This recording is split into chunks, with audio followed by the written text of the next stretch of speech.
I forgot the Patreon member shout out, but hello everybody. It is I, the real Randy Chavez, coming at you today with a Veve Omi update video with Voltron and Voltron specialist, community leader of you had the position of what would you call that for the?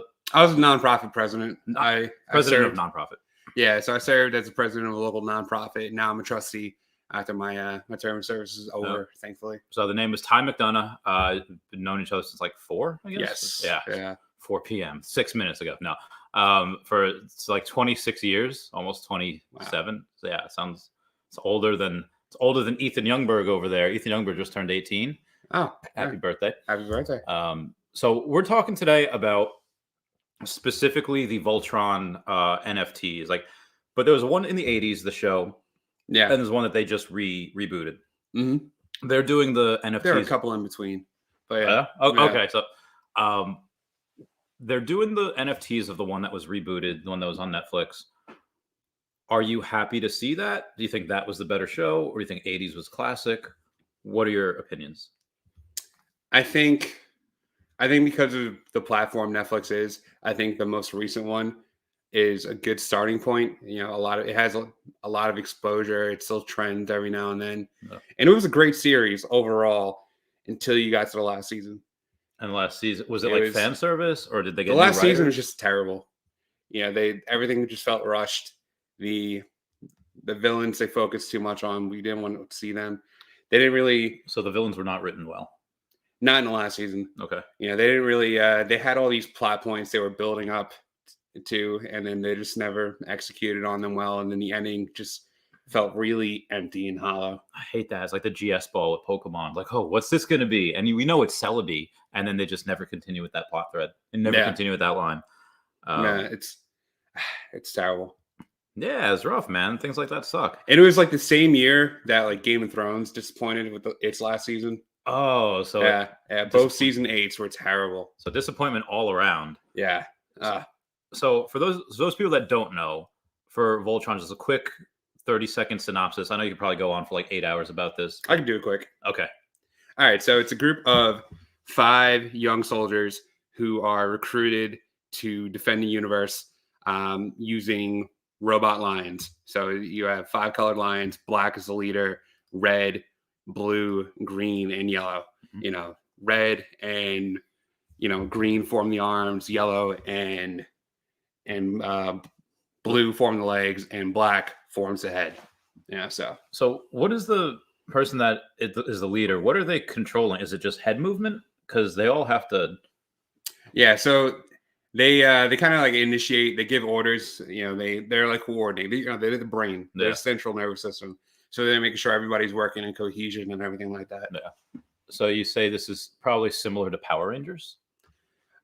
You know, actually, I would say it's the precursor to Power Rangers. Oh, yeah, it's the 80s before. Yeah, because Power Rangers didn't have Zords until the 90s, until like Mighty Morphin, where you had the dinosaurs. But Voltron was around since the 80s. Yeah. And Voltron is actually my first introduction to anime. Oh, this is your anime cherry popping. I was a child, so I don't really like that terminology. Okay. But yeah, I used to watch the reruns with my sister, and yeah, so Voltron was the first. So if anything, it kind of influenced the Megazords and whatnot. So they have, I don't know if you've seen them. You guys have probably seen it online since yesterday, but there are a couple of different ones. The common, the one where it's just that one over there. Okay, yeah. That's just a normal one. Yeah. There are there's 7,888 editions of that. We have the Legendary Defender one, which is it's like a pose, like it's getting ready to shoot. Yeah, an action pose. That makes sense. Yeah. We have another one. We have the Atlas Ready one, which is the one where it's just like, come and get it. Like it's pointing, like Babe Ruth count, his last shot. And the last one is battle mode. So, yeah. So do you think what they're doing with the different types of poses is good? Like the ones that I just showed you, it showed with the most amount of mints, and they got lower. Like the ultra rare, there's only 3,888, and the common was 7,888. You think that was good? What are the significance of the poses? I'm not gonna lie. I think it's weird that they focus more on poses as opposed to like different things you could do with the lines. Yeah. So the one thing I really enjoyed about the latest season of Voltron is that it was a legacy. So there were Voltron pilots before them. And one thing, if you ever heard of Bayard in basically like Charlemagne lore, it was a horse that could conform its shape and size to suit its rider. Yeah. So they had these weapons called Bayards after the same vein, and they were able to form the most ideal weapon for its pilot. For that person. Yeah, exactly. So they were able to, use, different weapons to materialize for the Voltron, unified form, and show the different aspects of each pilot and whatnot. So I think it's weird that they focus more on the poses than the actual like execution of abilities. Yeah. But yeah, I mean, it looks beautiful. What are the significance of the poses? Is it like, oh, hey, this one like this is their defense mode, and this one's like attack mode? Yeah, so it's like a lot of it's like just weapons mostly, but 'cause this one seems kind of boring. Like the common is they're just standing there. Yeah, so they had one thing I enjoyed. I love stats. As you know, I'm a big fan of spreadsheets. But one thing I did enjoy is they released stats for each lion. So yellow is the biggest after black, so it was more defense oriented. Wait, so when the Voltron's like walking, it's like lopsided because it flies. It doesn't really. Okay, that's a good point. So it flies around, and if it's gonna kick, it's gonna kick with the blue leg, and the yellow leg is gonna be the plant. Yeah, exactly. Yeah, the red line's the fastest. So jab. Yeah, the blue lion is the most balanced, which I guess you would want. Yeah, and then black lion's strongest, and the green lion, I think has the most like technique available because it's a rider. I guess it's pilot. Yeah, it's the smartest. So. All right. So when you said these were not the first Voltron suit guys, they were not the first ones in this iteration. Yeah, in this iteration. What happened to the previous ones, and did these people all know each other before they all met up to form Voltron? All right, so in this iteration, they started off with 5 pilots from Earth, right? So you had Shiro, Keith, Lance, Hunk, and Pidge. So they were all kind of like thrown together. Shiro was abducted by aliens and he escaped and crash landed on Earth. And Lance found the Blue Lion. And they all got in the Blue Line and flew and reunited. And they found this ancient civilization with a princess who was in a coma. So she awakened. And her father and his generation, they were the original Voltron pilots. Okay. So they knew about Voltron and they knew about all. Yeah, she educated them about Voltron. Okay. But until they found the lion, they knew nothing about Voltron. Really? Even though the family was. Because Earth was still, a secluded civilization. So they didn't know about alien empires and so forth. So it's kind of like us, like, oh, nothing else is out there. Yeah, but they had the technology to start deep space exploring. Yeah. And then, Shiro was abducted on a deep space mission and crashed back to Earth, and then they learned. So okay. Yeah, so her father was the original Red Lion. That's like the lieutenant. Yeah. And then the original Black Lion, in this version, Lord Zarkon, I believe. I could be messing that up in a bit. But he was the original. This is the first time he was a pilot of Voltron. Okay. And they made him the original leader of Voltron, and then he turned evil. Oh, yeah, when he's the Lord. Yeah. It sounds like, Yeah, so he killed all the other like original pilots. Except for the Red Leader. Right? No, he killed the Red Leader too. Oh. Yeah, but his daughter, he wiped out the Red Leader civilization. But the daughter managed to survive. Yeah. Oh my God. Yeah. So is this like an anime where like, is it like Attack on Titan where you see it and you see like all the destruction? No, it's not as gory. Its art style is very vibrant. Yeah. So vibrant. I've found that vibrant art styles are more geared towards the younger spectrum of kids. So like 12 to like 16. But yeah, Attack on Titan, it's more like geared towards like high schoolers, like later, into like young adults. But the original series was a bit grittier, especially like the Japanese dub. I mean, there wasn't a genocide of the people in this one. They also changed the name of the people. Okay.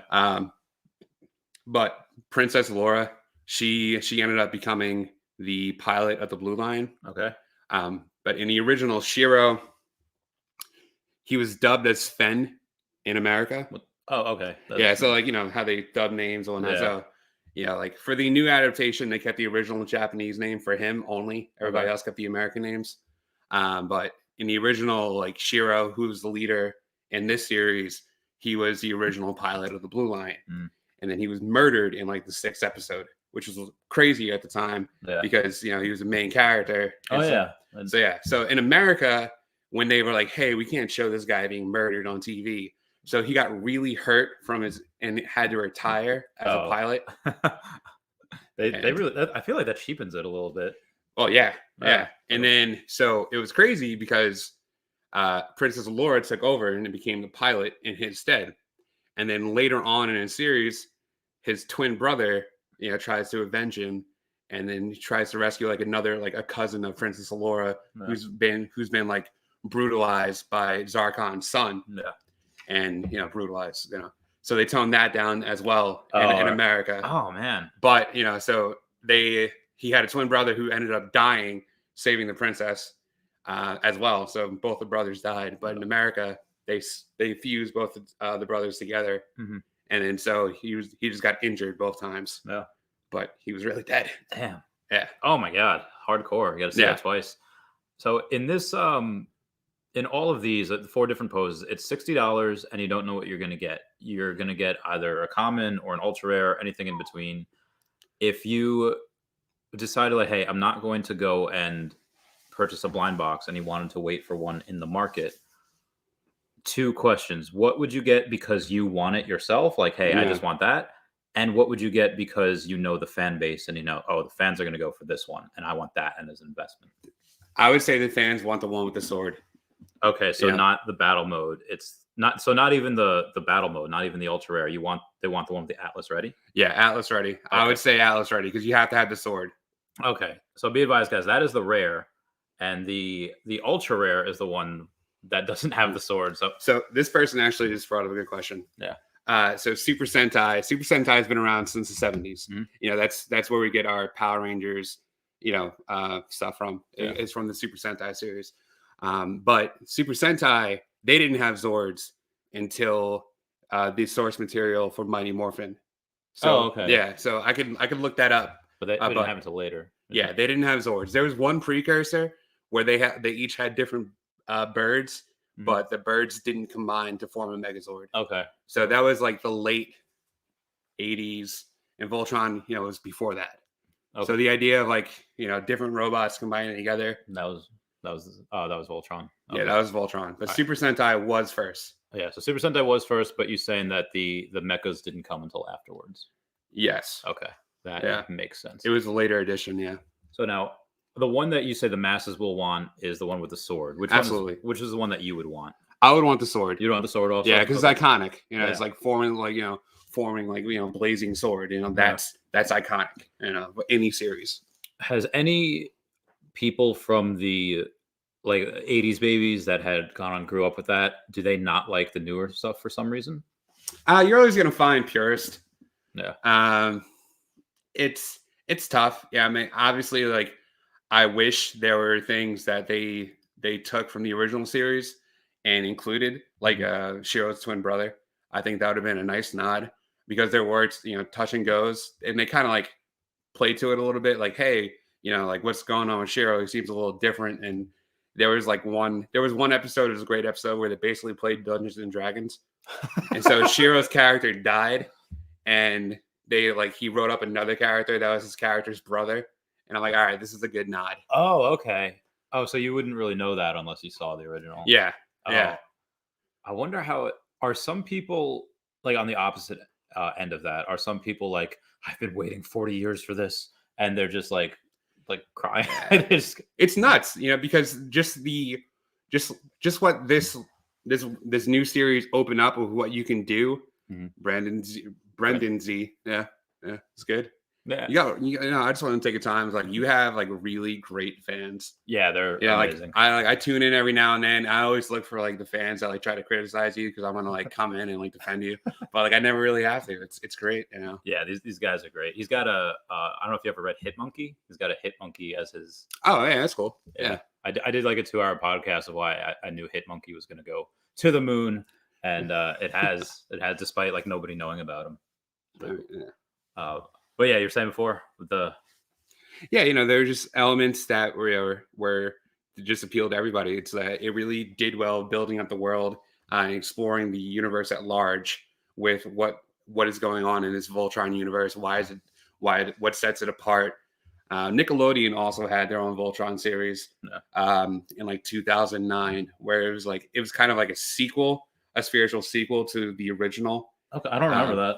Yeah, it was not so good. it was good. I enjoyed it, but studio changes and everything like that canceled the second season. So it was just one season? Yeah, there was just one season. Oh, I hate that. But it was really interesting content, and they were preparing the next generation of pilots because they were, you know, the original pilots were getting ready to take on more leadership roles in different capacities. And so there was a new generation of young pilots who were like learning how, and then they introduced the mechanic, which I thought was really cool, is they could change which line formed the head, and the abilities would differ based on that. Oh. Yeah. But that was pretty cool. Does Voltron have a big fan base worldwide? Yeah, is it just in America? I mean, I guess it would be Japan first, and then America. Or is it in Europe and like Brazil? I'm sure it's in Europe, and you know, it's, you know, Netflix. One of the great things about Netflix is its reach. You know, its markets. Seems like 100 million. Can you people pull up the battle mode? I got his battle mode has a sword. Yeah, so battle mode is. So this is the picture for battle mode, but I don't. Yeah, I really don't see the sword. Unless it's. Oh, you know, is that the axe? Yes, that's an axe. All right, let me go and it's an axe. You said it seems like an axe. All right, let me go and download the image, and then I will look at the image, and then we'll be able to go and. All right, so you said that's an axe? No, that's a wing. Okay. That, looks more like a dagger. Oh, down there. Yeah, I didn't see that. Okay. I thought that was. I did not see that either. I guess that is the sword, and I thought up there was something, but that's a wing. Yeah, that's a wing. Oh, okay. Yeah, so the black lion has wings. That's okay. One thing that makes them stand so now out. that we see that has a sword, even though you can't see it right now, Yeah. Does that change your opinion on which one you would get? It's cool. Because again, you'll be able to see this in 3D. Yeah. So you'll that's true. So you'll be able to move around. For me personally, I would still want the red because the red lion like forms the sword. Yeah. All right. So it's more pronounced, like more. Yeah, it's more iconic to me. Yeah. Yeah. That's the sword arm. I didn't. Yeah, but with 3D, I think it would look cool because it almost looks from that angle. It almost looks like a short sword. Yeah. So that was a good point. So you have not gotten into. I've been telling you about Veve and Omi for months, and you still haven't gotten in. And no, I have not. I know that you are not, let's say, the biggest fan of Spider-Man, but I love Spider-Man. I don't like Tom Holland. Okay, that's all right. There you go. I love Spider-Man. That's true. Okay, I misspoke. So there's this one Spider-Man. There's a bunch of them. You know, they had mostly the similar poses: common, uncommon, rare. But the common that you could get for $40, you know, when it first came out, is now $455 for the floor. Yeah. So are you going to get into Veve now? Are you going to, and if you are you going to purchase Voltron? What would you purchase? I mean, Voltron would be like a pretty good like starting point. It's the holidays, like, you know, it's cool to like spoil yourself during the holidays. Yeah. And like yourself. I love Voltron. You know, it's like I remember like when Cloverfield was being teased, like nobody had any idea what it was. Yeah. And then the internet kind of like exploded because there was this viral rumor going around that it was actually like Voltron. Oh. Like that this was like the precursor to Voltron, like a Voltron kind of monster, like attacking New York, and then Voltron would come in and, you know, it'd be awesome. But yeah, it wasn't. So are you going to download the Veve yet? Yeah, I think it's time. Oh, it is time. Yeah, it's your thing. I want to be supportive, and you know, it's It's worth it. Yeah. So it definitely is, because I went and honestly, I like to think of myself as like super smart, and I do make really good trades on it. But I went the other day, was under the influence, and I bought a bunch of these first appearance Wonder Woman. Mm. And for those of you that haven't seen it, it's what she looks like. It's kind of like almost a chibi mode, but Yeah. so I bought like 5 of them at like 180 to 180 to 190, and they're 335 now. So I've been slowly selling on the way up. I have 2 left. Mm. But anyone, you could buy anything at any point, and I think at some point, as long as you hodl, you'll make some money with it. So for the, you think Veve will drop Voltron comics? So I believe Voltron comics are still Lion Forge still has the licensing rights. not DreamWorks. I think it's like a partner studio kind of thing. Okay. But like last I checked, I believe it was Lion Forge who published Voltron comics. I'm not sure how it's been since the series has ended. Yeah. Maybe they'll release like graphic novels, or I don't know if there was a term agreement on a time limit on publishing rights. Yeah. But if it's expired, so it looks like looks like an Omi homie. Oh, so yeah, he meant Omi homie, not Omo. Omo home. I was like, what is this? Yeah, Omi homie. That's what he meant. So, I forgot my train of thought. And I have a whole bunch of not straight jokes that I'm thinking about putting on there. But so the other thing I was about to say, you said the internet like almost blew up when Cloverfield people were thinking that it was that. Yeah, it was Voltron. I remember in high school freaking out and like science research. And I'm like, it's Voltron, it's Voltron, it's Voltron, it's Voltron. And it was just like, what are you talking about, man? I'm like, you know what a Voltron? And it was like, I love how it's so ubiquitous that Rick and Morty kind of created it. Yeah, like, look, that's a cool little Voltron. Yeah, it was good. What age group do you think is into it? Do you have that information from Netflix, like people like 18 to 24 or 35 to 45? I don't know who, because I went to the Comic-Con panel every year for Voltron, except the last season, which I think I should have known it wouldn't be as satisfying. Yeah, but it was packed. It was packed with different people, different ages. You saw some of the older guys, who followed it since the 80s. You saw some younger kids that might not have known. And so like I think Voltron's a generational piece that you can pass on from one generation to the next. Especially if they keep having series where it's like a new story for each generation. And that's what I kind of liked, because one of the pilots was gay. One of the top pilots kind of touched a new one, right? Yeah. And one of the pilots kind of touched on like gender identity and things like that. And I thought it was really interesting that like they explored a greater world. And one thing I loved about this one is it showed the families of the ones they left behind. Oh, yeah. See, that sounds heartbreaking. That sounds like feels, man. And you know what? But like that's like it was the one thing I respected about it the most is because it could apply to, like, there was one thing in there that could apply to everyone in there. Like if you're a big sensitive guy, like Hunk, but like you still wanted to like buckle down and contribute. There was something for everyone, and I think that's the biggest appeal for Voltron. You can find yourself a little bit in each part of the line. The most important line, you need the head. It's like it's cheesy to pick the leader as the most important. They call the shots. But I was always a big fan of the red line. He was the one who challenged the leader, like, hey man, I don't really like agree with what you're doing.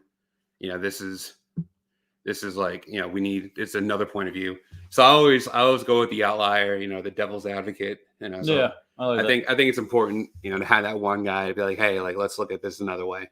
Yeah, I see that a lot in where people they really underestimate like their enemy, and like, you really got to give the devil their due. Like you have to look at it from a different perspective, and then you might learn. At 37 up is Transformers, 33 and under is Transformers. I would love that. So right now, Veve, they only have the only comic books they have are Marvel comic books on the Yeah. on the Okay, app. that makes sense. They, I guess, because of what's Well, going on with you just showed me Wonder Woman though. Oh, but the actual comics. the actual comic books, Okay. yeah. So they have all the main superheroes out there, but the actual comic books, they only have Marvel. They did say that DC is coming, but that we will probably get 1 or 2 or even 3 other comics before DC starts to get in there. Okay. You're pretty big into the comic book world as well. Yeah. What are some other big brands that you think that might go in between Marvel and DC? Invincible's, Image Comics. Invincible's pretty popular right now. Yeah. So this might be a good opportunity for Image get some of their licensing in there. Savage Dragon, Spawn. Those are all Image properties. And then obviously Invincible himself. I guess to purchase all of the comic book commons, right? 15, really? Are you sure? That's a lot. Well, I get, because the Marvel comic that they released Marvel #1, like the first comic that they ever had. So that was huge. I forgot who's the featured character in that. I don't know, but anyway, they do go from common, uncommon, rare, ultra rare, and secret rare, and the secret rares for the Marvel #1 is like $35,000. It's insane. Wow. And you could have gotten it for $7. Like one of my subscribers got literally 3 of them on the drop. Really? Because people were disrespecting comics at first. They were saying like, "Oh yeah, I don't really care," because they didn't give you like points in the Master Collector program and stuff like that. So people were just really disrespecting it. But they have like a lot of the main ones. They have like the first Fantastic Four or the first appearance of Spider-Man. They have Spider-Man #3. It's funny. I was at my building and we were talking about Jack Kirby and his contribution to the comics and how it was like most of it, like most of it. Yeah. He was also a World War II veteran. I did not know that. Yeah, he was Omaha Beach in Normandy. Damn. Yeah. Oh my! So that he wasn't just like a. Yeah. That's like one of the craziest. Man, I just looked it up too to like confirm because we were talking about him. Yeah, it's probably probably the most famous battle in history. Yeah. I'm looking. All right, so the comic #1. I don't know if the cover will jog any memories of who it's. Oh, the Human Torch. That was the first Human Torch, Jim Hammond. Okay, so for 39 and 35,000 for the secret rare. But the commons, I don't think they're that. Oh, commons only 230. So okay. So they build up, yeah. So the common is actually that makes sense. That's 230. Avengers #8 was yeah. So Man, I guess so if you like bought in for 7 each for like 10, wow, that's a great return. It's ridiculous. Yeah, it's ridiculous. I would never hold on to it though. I would just I'd be one of those. I'm like no. It's Christmas time. I'm trying to fund a pilot. Let's sell it for 1,400 or something like that. Yeah, exactly. Like, here, you want it? All right, cool. So, how would you feel if you got a bunch of those and you sold? I paid $7 for them. I can 100x my money and sell it for 700. How would you feel knowing that now that they'd be like 35,000? I don't think I'd be too broken up. It's because that's a sunk cost. You can't. You just you chose to cash out when you did. And you still had a return. It's like it's like I don't want to get political or anything like that, but I'll just keep it broad. If you have a job and there's someone with a similar job in like a neighboring county that makes let's say $20 more an hour, you're gonna feel a type of way. But at the same time, you didn't apply for that job in that neighboring county. Yeah. So you are where you are because that's what you chose to do. You have to stick with that. That's a hard pill to swallow. That's that personal responsibility pill. That is a hard pill to swallow. I am where I am because of me. Now that could be really good. For me, I'm egotistical. I was I am the. But I also I don't even say that because I recognize I didn't get here on my own. No. All right, so 2009, my freshman year of college, my roommate and I, we were making bets on the World Series. I was a big Yankee fan. I bet the Yankees would win. This is the Negro League of New York. So this is the black Yankees they were at the time. So he bet me. He's like, I bet you $50 right now the Yankees won't win the World Series. And I was like, well, how about 5? And he's like, okay, yeah. I mean, $50 is a lot. You know, like I didn't have a job like at the time. I was trying to focus on college. But you know, it's like every now and then I think about that bet. It's like, man, I could have $45 more. It's like, no. You know, you made your decision. You stick with it. They did confirm that I was on the space the other day. Alex confirmed that just, I guess, what something's going on with Warner Brothers and like Time Warner and DC. Do you know anything about that? Like, I guess they're in like a mess and nobody knows which. Are they trying to sell or? Well, no, Time Warner They own DC. Yeah, they've owned DC forever because that's Warner Brothers. Well, no, I guess it was a merge, like AOL, Time Warner, like merged with Warner. It's been a while. Has it been? Yeah. For a couple of years or like all the decades? Yeah. Decades? AOL and Time Warner? I don't know about AOL, but I'm pretty sure AOL is Time Warner. Because whatever it was, I know that they had, I think it was J.J. Abrams they were going to have him try to take over the DCEU or whatever, but they didn't because of whatever reason. Like, DCEU is not good. Like it is. I haven't watched a single DC movie. I'm just gonna put that out there. So you've probably read. Oh, you know what? I watched Suicide Squad too. Because I like that. That was it, and I didn't really enjoy it. Really? I thought Harley Quinn was the worst part of it. I felt like it could have been a good movie if she wasn't in it. Really? Like I like everything about her. It seems so unnecessary. You know, it's like, you know, you guys are like, you know, overthrowing a country, but like, you know, you got this one guy. It's like, oh, I'm zany and quirky. Look at me, I'm interesting. It's like. I mean, I'm over that. I'm over that plot. Well, that's her character, though. I'm over it. Yeah. I'm over it. I don't enjoy it. I never did. You know, you never did. I never did. I love that character. She was such an afterthought to me. Like I just like the following that Harley Quinn has. It's just so troubling. I don't understand, well, and you know, I don't want to understand. You know, well, I understand that one aspect of people really putting on a pedestal her, like, oh, I want a relationship like Harley Quinn and the Joker. Like, okay, no, you don't. Like, you clearly don't know. Either they don't know the story, or they're just glutton for punishment. I don't know.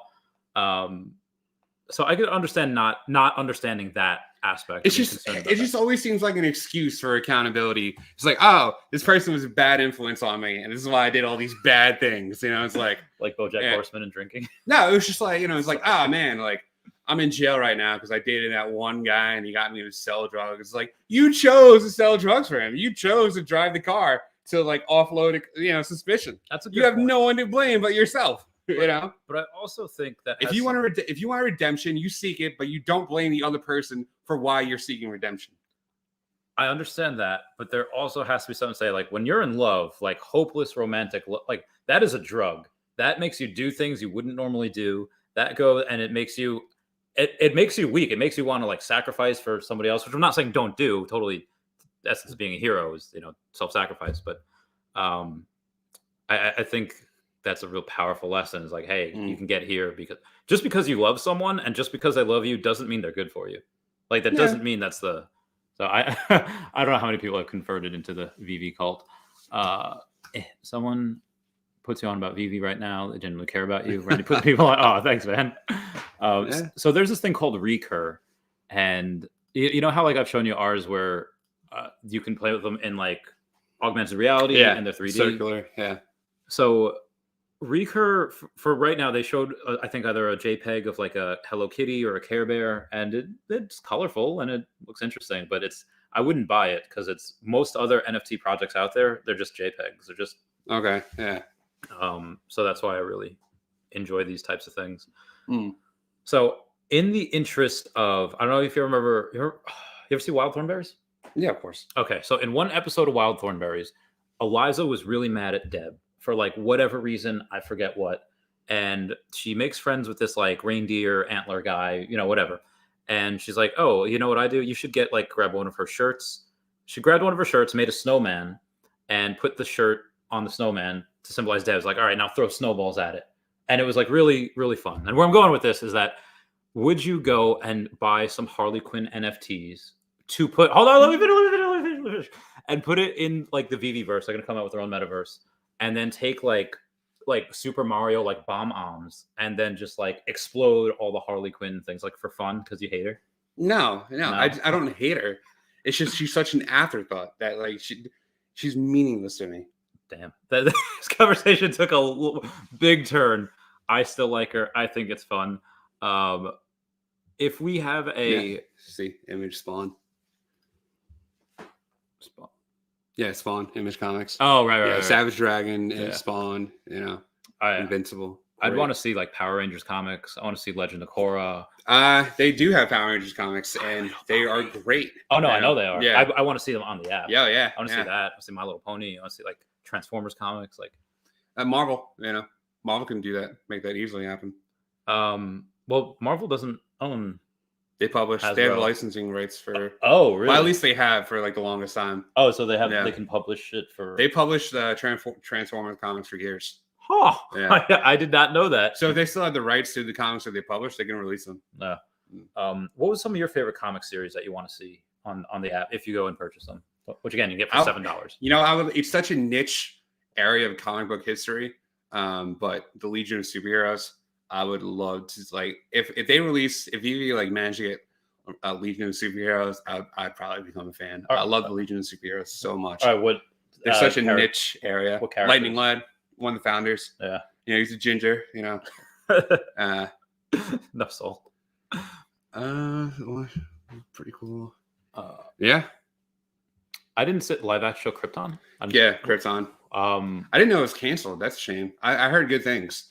I'm generally not a fan of prequels. Oh, and I know it's like it had a time travel like element to it, so I get very iffy about time travel. That'd be awesome to see Lobo and Zod and Brainiac all in the prequels. That'd be awesome. Brainiac 5, one of the linchpins of Legion of Superheroes. Oh, okay. You know, direct descendant of Brainiac, you know, turned hero. Oh, so it's in the future. Yeah, it's 30th century.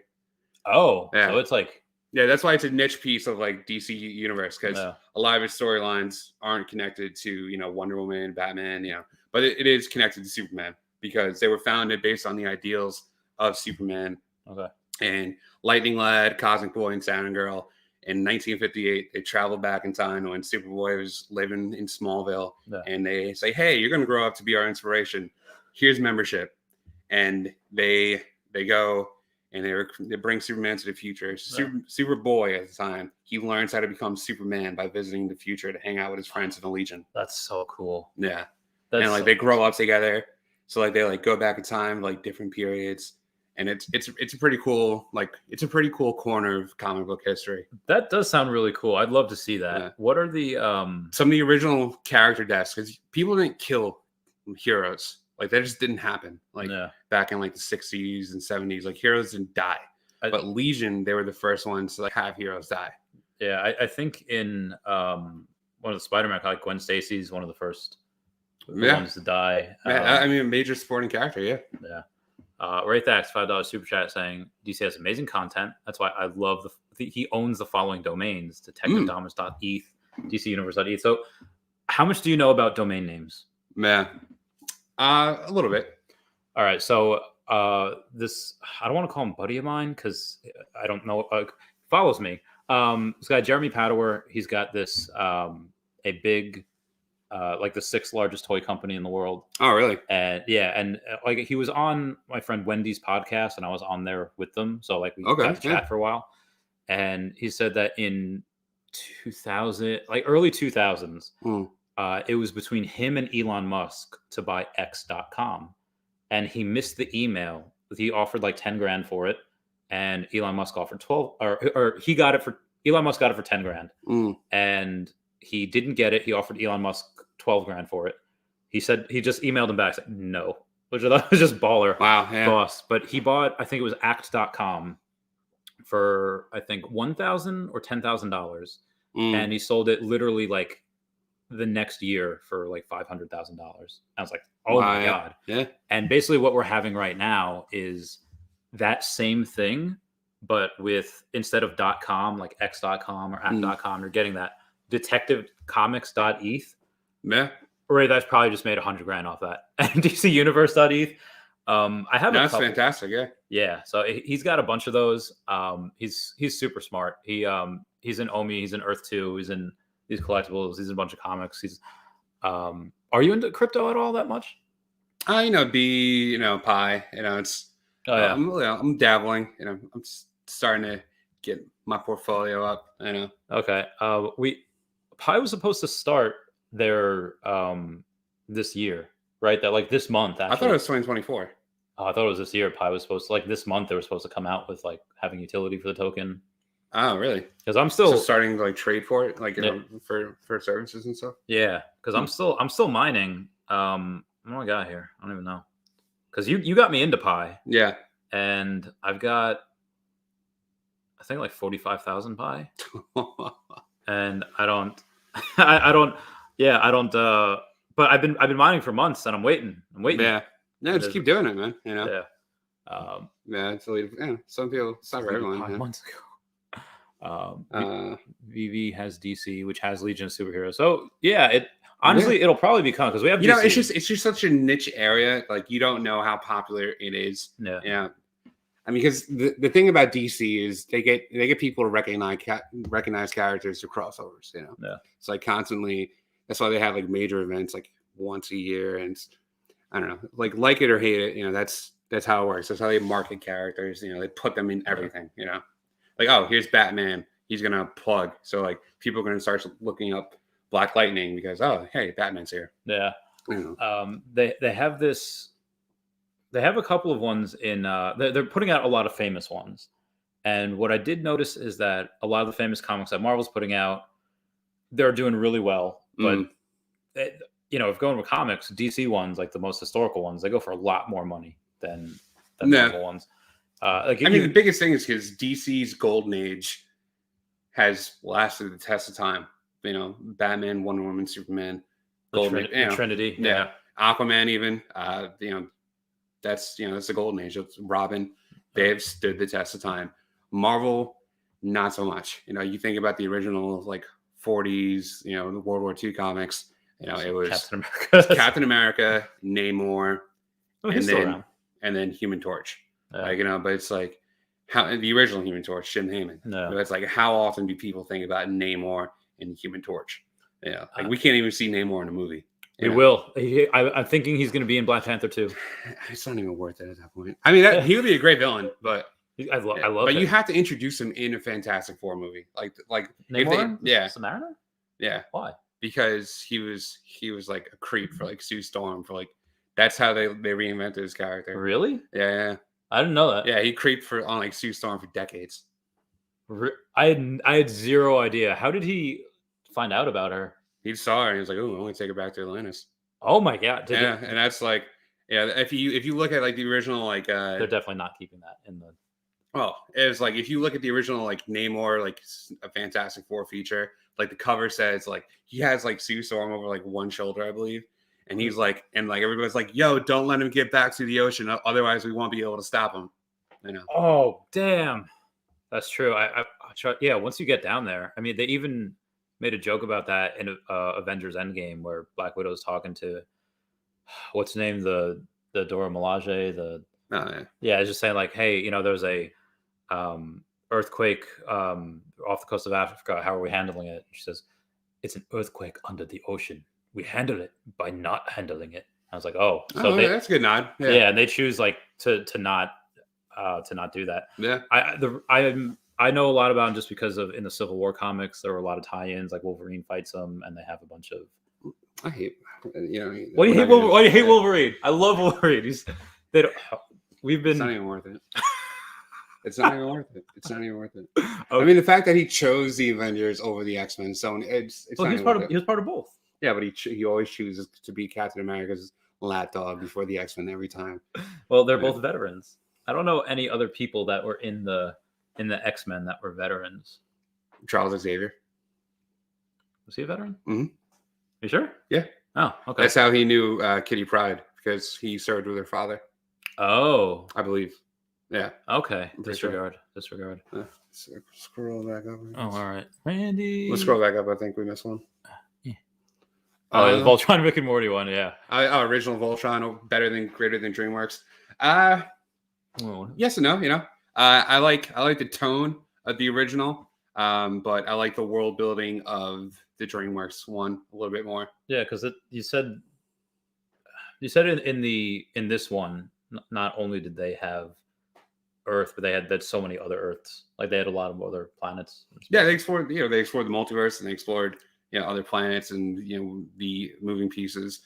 There was an episode that was incredible that focused on Earth. Like any time that Voltron was like absent, like it was absent from the universe, and they were being invaded. Oh, so Earth that previously had no idea about aliens were now being invaded. Oh, geez. And there was no Ultron in sight because they were like trapped in like a time pocket. Oh, so they had to like defend by themselves. How'd they do that? Did they, or were they just? They did. Like they didn't do it well. Oh. They were on the brink by the time like Ultron like comes back. But like season 7's the best season. Okay. Because it featured this war, and the original it doesn't have that like what happens when Voltron's not around. And they don't explore that. Yeah. So it's DreamWorks is a benefit of time. No. It's like there were things that DreamWorks was able to do that you wouldn't have been able to do in the 80s. Can't have gay people on there in the 80s. that don't fly. I mean, you could, but they're going to be super stereotypes. Some states definitely wouldn't show it. 69 viewers, nice. Yeah, definitely some states definitely wouldn't show it. There's definitely, I mean, they're like Married with Children and Simpsons. Like there's some states that wouldn't show it. There's some people that wouldn't, people. You have these people protesting it and all that. Yeah, I'm surprised that didn't happen with Rick and Morty. I'm surprised it didn't happen with people going and that. It's adult content. It's meant for adults. Yeah. You have less of a right to complain when it's literally geared for adults. That's a good point. Black Knight. We just had a comic featuring his first appearance. How do you feel about him? I didn't see Eternals, by the way. I'm not watching it. I do like Kid Harington though. Yeah, it was great. I stopped watching Marvel movies. I checked that. I just can't do it anymore. Like I was forced to watch Infinity War against my will, and I hated it. I hated it out of spite, and like I hated it because it was just so dumb. But like I didn't enjoy it. I liked Infinity War better than Endgame. I didn't even watch Endgame. Oh I read what happened on Wikipedia. All right. So like I watched Black Panther. Me and my friends are going to watch Black Panther. And my buddy Malik, he tells me that Michael B. Jordan, spoiler alert, dies in Black Panther the day before I'm going to see the movie. What an a-hole. Yeah, and it was like, it's like kind of like how Michael B. Jordan dies in Black Panther. Did you kick his ass? And I was like, yo, I'm seeing the movie tomorrow. He's like, oh, I forgot. So I said, I'm going to get you back. So I waited a year. Okay. I waited a year until Endgame came out. I didn't care about Endgame. Okay. So this meant nothing to me. I looked up all the spoilers I could. And I called him. And I went to voicemail. It was like perfect. And I dropped every spoiler I could. Like Captain America time travels as an old man. Iron Man dies. Black Widow dies. Everybody comes back except Vision and like Loki. I would have to tell him in person. Why? Because there's a chance like who listens to voicemails anymore? Who leaves voicemails anymore? Me. And my friends generally know this. Okay. And so he texted me. He's like, hey, man, what's up? I was like, hey, can't really talk right now, but just listen to my voicemail. And I didn't think anything of this until like our other boy, Ziggy, he was like, Malik's not talking to you, right? And I was like, oh, really? So he went 6 weeks without talking to me. Over these Endgame spoilers. And I was like, great. I'm satisfied. And I was like, hey man, he spoiled Black Panther. That's true. But he was like, yeah, but you don't understand. He's been following the MCU since we was in high school. Like this was the ending to that journey he's been following since he was like 17 years old. And I was like, oh, that makes it even better. Oh man. I guess I don't know if I would have not talked for 6 weeks. See at that point I've been like, all right, get your gloves on, we're sparring. Like we're right now. I've been down. Where's Dashy? Dashy's doing perimeter check around my home, making sure everything's all good. Should I bring down beginner? Sure. Yeah. All right. Give him more substitute. Okay. So we got Steve Rogers, Marvel Mighty's going mad. I stacked ages ago. I have two of them. I used to have a lot more Marvel Mighties. I sold a lot of them because I thought there was going to be a gem squeeze. I didn't know all this was happening. Like I didn't. After the AMA yesterday, where they said like, okay, MTL probably January, and same with Immutable X. I was like, oh, this might be a good chance. Things might sell off, and then I might be able to pick stuff from cheap. But things have been mooning so hard. Oh, okay. What we got here? Woof, woof. Woof. This is Beginner. Great story behind Beginner. Tell us the story behind Beginner. So I really wanted a dog, and I wanted a pug. Mm-hmm. My parents knew this. So for Christmas, my dad brings in this box, and he's stumbling around like there's something inside. He's got all these holes poked in, and I'm like, oh man, they got me the dog. This is great.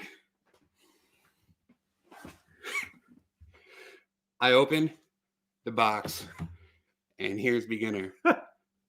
And the look on my parents' face, they were like, ah! Yeah, so this is the pug. This is my first pug. Nice. I'm so glad they did that. Yeah. Steve Rogers going to 65. All right. We got. All right. So the rumored Darkhawk skin is the toughest in the MCU. Is that true? It's battle armor. You know, it's I think they call it like a raptor skin or something like that. It's It wouldn't be like something like Namor. Or it wouldn't be something like, you know, the Atlantean skin, or it wouldn't be like the Thing. Well, let's look. You know, let me look at Blackhawk. Yeah. Well, in the MCU, I'm not really familiar with what they're doing in the MCU with Blackhawk.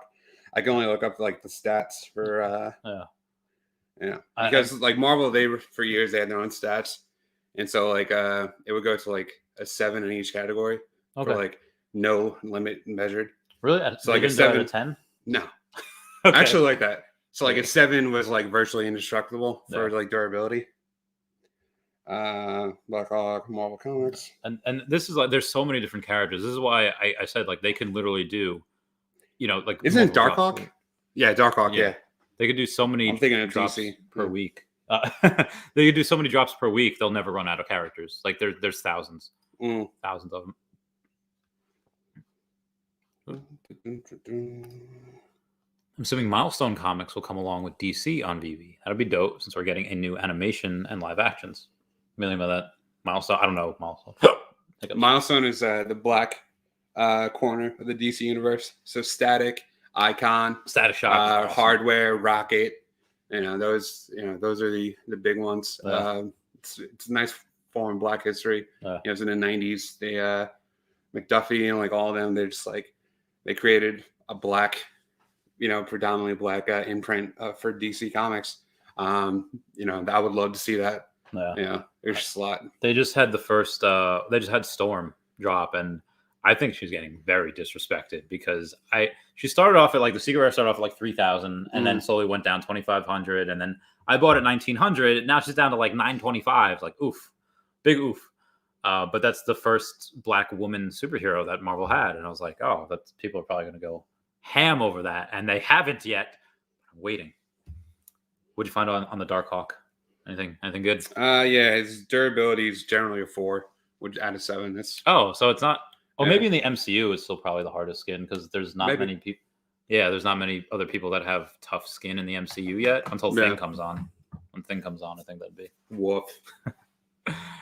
So this guy D Supreme says it meant the original design of Voltron is more detailed and better looking than DreamWorks. Do you concur? Well, let's look. Yeah.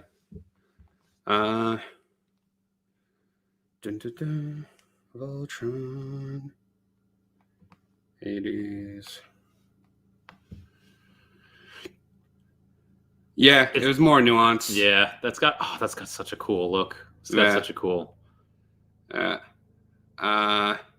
It looked more like. All right, so one thing I could say about this, it definitely looked more like a knight, like a knight armor than say like a robot. Which I guess aesthetic wise, it's kind of cool.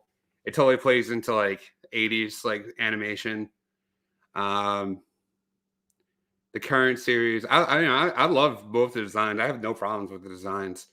I feel like the 80s one definitely has expression though. Yeah. So that's kind of cool. That's a cool like detail to have. I guess the Bart Simpsons mooning. They have the Simpsons, which is great. So the Simpsons one was fun. Yeah. Simpsons all-time high is like 1K. Oh yeah. So he was like $1,000 at one point. Wow. I forget what we even got them for. I think it was like $70 that we were able to buy. But again, they sell out in like a second, so nobody's really getting that. Yeah. And then he was at what I think he's up to like almost 700 now. Okay. Great Nun? Great Great Voltron. So I said Great Nun. I was like, what? Okay. The goat. None else. Yeah. None else. Come on, so you haven't really gotten into any NFTs at all, right? You haven't gotten into No, I'm a newbie. Like I followed, like I'm familiar with what they are, obviously. So what are the ones that you've like heard of? Like, have you heard of like the Bored Ape Yacht Club? Have you heard of like CryptoPunks or no? Oh, so you haven't heard? So you're totally new at this. Totally. Yeah, I'm totally. Okay. I heard of Veve, I heard of like Gal Games, and I just know Veve's killing it with licensing. Yeah. Like whoever is like your agent is, I don't know if it's your agent or your IP lawyer, you guys are killing it. It was Alfred Archon.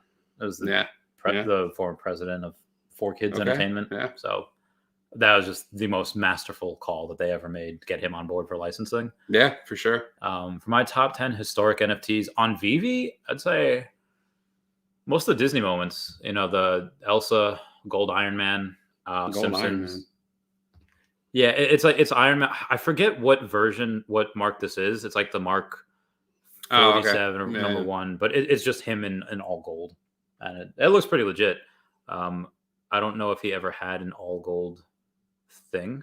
There were 2 Iron Man armors I really enjoyed in like the 2011 series, like an animated series. It was one where he was stranded in one of the 9 realms on a Thor mission. Yeah. And he like rebuilt his armor from scratch using like Uru. So he had like an Uru armor. And then there was another one where he became Herald of Galactus. Yeah. So he had like a cosmic armor. Oh, nice. Yeah, they were both pretty sick. Yeah. So that's the Iron Man. That's the. Okay, that's not what I was thinking of at all. Yeah, no, I forget what armor that is, but it is just from the. They just made it gold, but it is from the MCU. I forget which one though. Okay. Gosh, I got 4 Disneys from the drop. Once gems, but don't want to sell them. They're going to be worth. I mean, each of them will probably be worth more in the future as more people get on. Again, we're onloading like 20,000 more people each day onto this app, which is just absolutely bananas. There's like 1.3 million active monthly users that we have. It's ridiculous. So they'll probably go up just because of that. Getting that Voltron no matter what. Mahalo. Did you get an Akomi Secure? I did not get one last night. That What is that? So what they have is, instead of having like a virtual like a trust wallet, like you can put where you get like the seed phrase, it's like a 12-word password, and it's very secure. Like nobody's ever going to get there unless you like email your password or something. But with the Akomi Secure wallet, it's a hard wallet, so you can physically carry it around, and you could probably just, for the most part, I would get that and I would just take it to a bank. One of my trust wallets is at a bank, so. Okay, yeah, makes sense. So, but I did not get one. What are your concerns with any NFTs or crypto concerns that you might have? Like you'd forget a password or for hacking? I just saw something where a guy like threw out like $500 million for like Bitcoin on like a hard drive. Yeah, it was I'm like, oh my god! Like I talked about like like personal accountability before. It's like like cashing out too early, but like no, that's just a heartbreaker. Yeah, like imagine if it wasn't even like your fault. Like let's say you're somebody that. Oh, I would never talk to that person again. But what if like you lived with your mom and your mom's like, oh, this is garbage, I'll throw it out, and then suddenly just throw out like millions of dollars. My mom like, listen, like mom, like I still have my childhood toys. Like no one's allowed to like throw them out. Yeah. I'm just like holding them on until like hopefully like I give them to my kid one day. So what prices? I know you said like the rare, like that one with the really pronounced sword that we were looking at. That one's going to be really good. What do you think certain people would pay for that? Like because again, there's only like I think 4,000 of those. I don't know how big are the physical collectibles? Like how much do they go for? Do you know? I don't. I should. Because I'm always looking like at like Gundam models. Yeah. Like whenever I'm at a con, because like my buddy Ziggy, he really wants his like one specific model, like kit, and I'm always on the eye out for it. And every now and then, like I always say a Voltron, like I never take the time to like look at the price just because like I don't know, like I'm not a big fan of like models just because I don't trust myself around them. You know, like I'm 6'5", like destructive. I can't even not break myself. Yeah. So it's like, how am I supposed to like trust myself? I like beginner has like a chip in his paw, and it's like I'm just like, nah. I just but I mean, it depends, you know, because clearly, especially if, like I said, it appealed to a massive audience. No, you know, every time Voltron comes out, and no matter what the iteration, it always has a massive audience. No, so there's 5,888 of these rares, of these ones that, if it went up to, let's say if you were to get one on the draw, you get lucky, you get one, you happen to get a rare. Yeah. If it suddenly goes to like 300, do you sell quick flip? And even if you don't get one, let's say you get a common, and you know, like you sell that for, you know, $60 or whatever. I would, you see, because here's the thing, it's you got to follow trends, right? So it's like every now and then you see like what's trending on Netflix. So if like, and every now and then I see that, you know, Voltron's trending again. I'm like, oh, it's, you know, surprising. It's been a couple of years. Yeah. So honestly, I might hold on just for the next time that it starts trending again on Netflix. You know, what's the most that you would spend on one? I mean, like just in case, you know, when this trends on Netflix again at some point, or if it gets rebooted down the line. Oh yeah, wow. I don't know. Just because I'm so new at this, like I don't know, like what would be a price where like, hey man, like you're getting ripped off, like you got in too late. Yeah, I think that's a big deterrent for people getting into things, yeah, especially when it's like where there's not a fixed, for things that don't have a fixed price, like crypto, you know, NFTs, like it's like people always feel they're getting in too late, and so it's like, what's the point? You know, like Earth-2, it's like, you know, it's like they just had a big resurgence in Earth-2 because they did like a reset for some of the tiles where all the tiles that you bought, that's tier 1, and then did they buy back tiles from people, or? Well, no, what they did is all the tiles that everyone bought, up to December 1st of like this year, a few days ago, it's like, all right, that's tier 1 tiles, they get the most benefit. And then the prices, so all of those people that people bought, those prices are still the same, but they made all of the new land that people haven't bought yet, everything's 10 cents again. Oh wow! So everyone's just went nuts. People made like tens of thousands. It was nuts.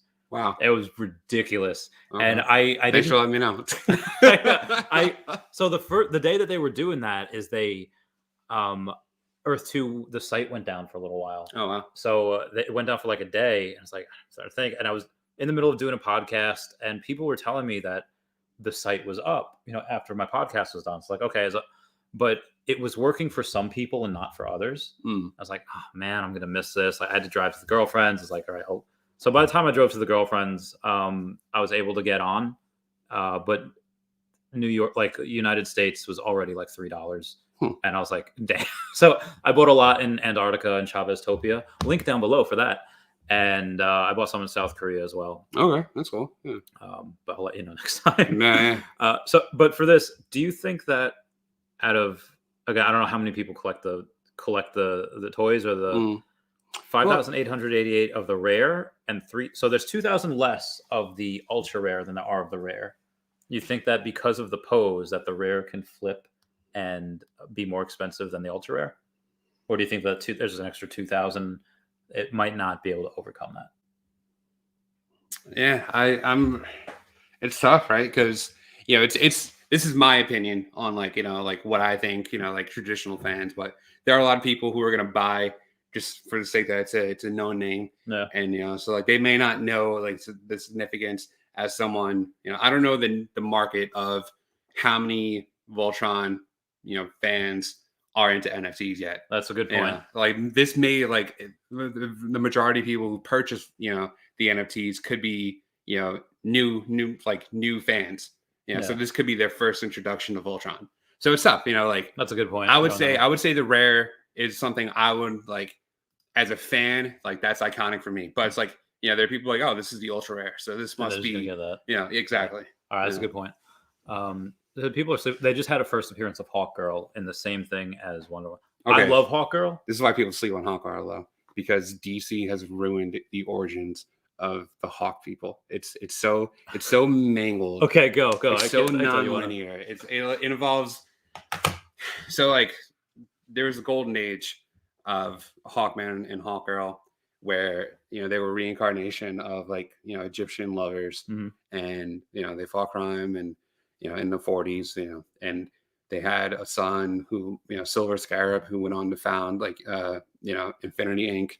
But then and that was from them, right? Hawkman and Hawkman. Yeah. So Okay. it's like, but then you get the Silver Age. So they the only people they left untouched were like Batman, Superman, Wonder Woman. So you had the rest of the Silver Age and Aquaman.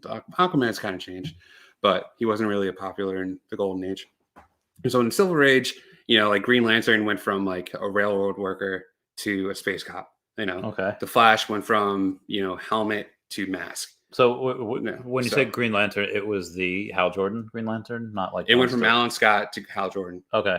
So like Bruce Wayne was still Bruce Wayne, Superman was still Superman, Wonder Woman was still Wonder Woman, but Alan Scott was now Hal Jordan. Jay Garrick was now Barry Allen, and then Carter Hall, the reincarnated Pharaoh, was now Katar Hall, a space cop from Thanagar. So he was an alien. Okay. Perfectly cool, reasonable. But then the Crisis of Infinite Earths happened, so the multiverse collapsed, and they were fusing a lot of things together. Okay. So they were fusing the space cop with the reincarnated Egyptian, and just never worked, and it lost everybody. Yeah. And then in the 90s, they wanted to introduce like another like iteration, Azrael or something like that. Not Azrael.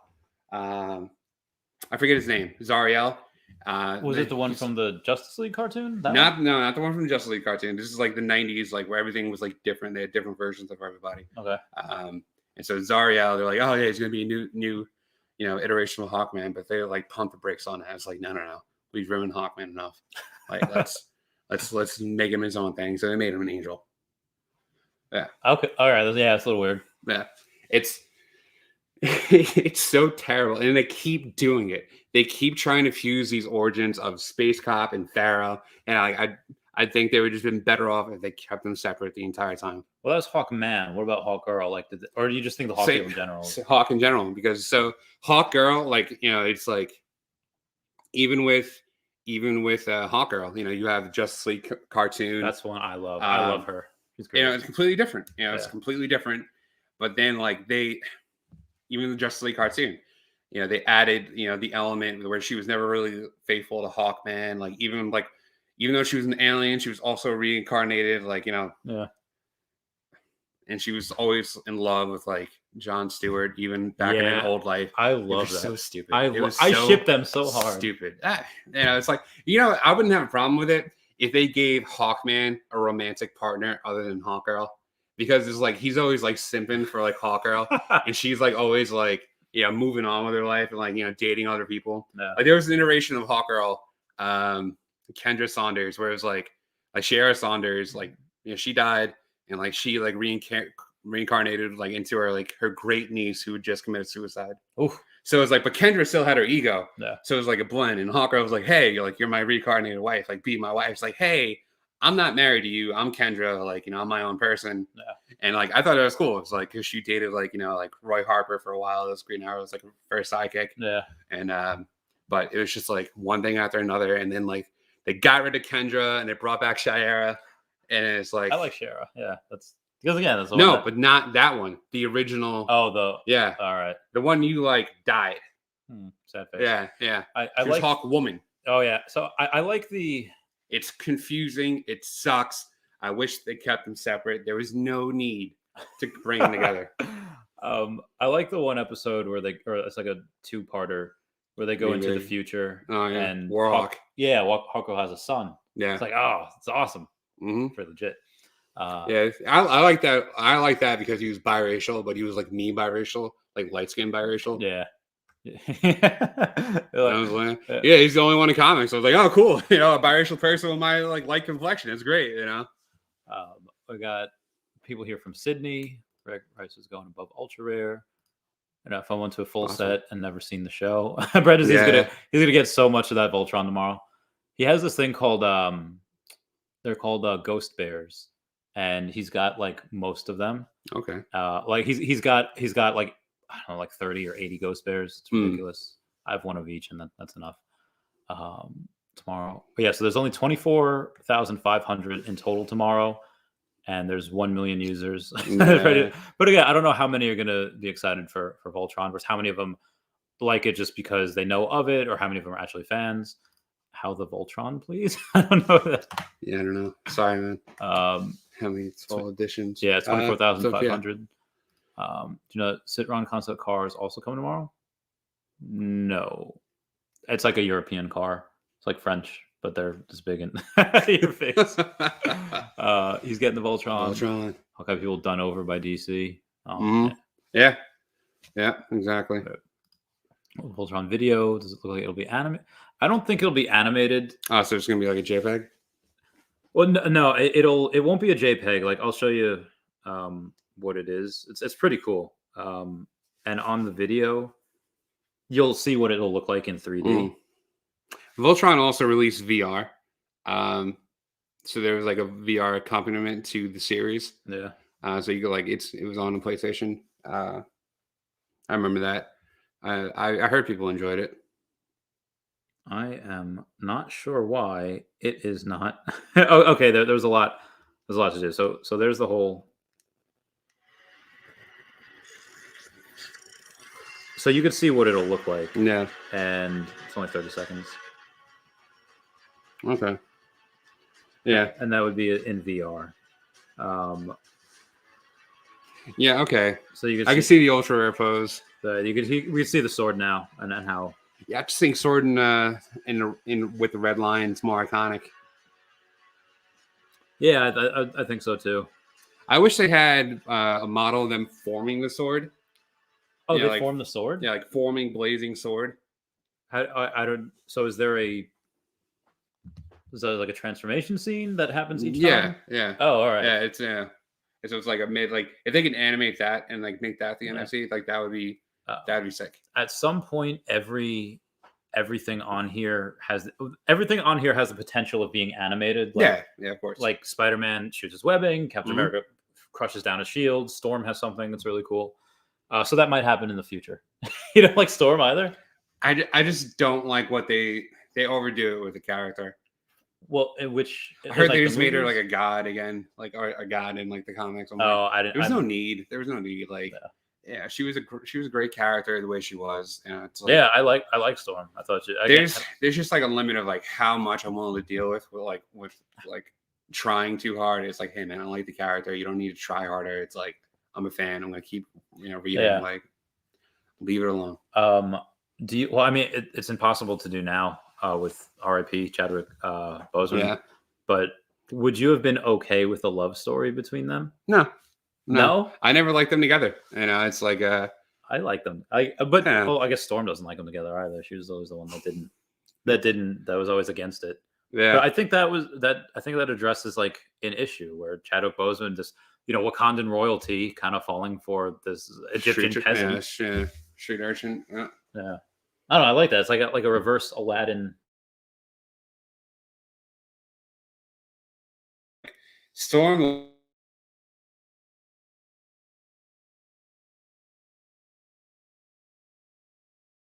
think your mouse is dead. I don't know. No, it's moving. No, it's like it's not showing the. Oh, it has to be on this. Oh, okay. So yeah, would you have liked this Voltron NFT better had we got the lions, and if you collect all the lions, then you can form a Voltron? That would be amazing. Yeah.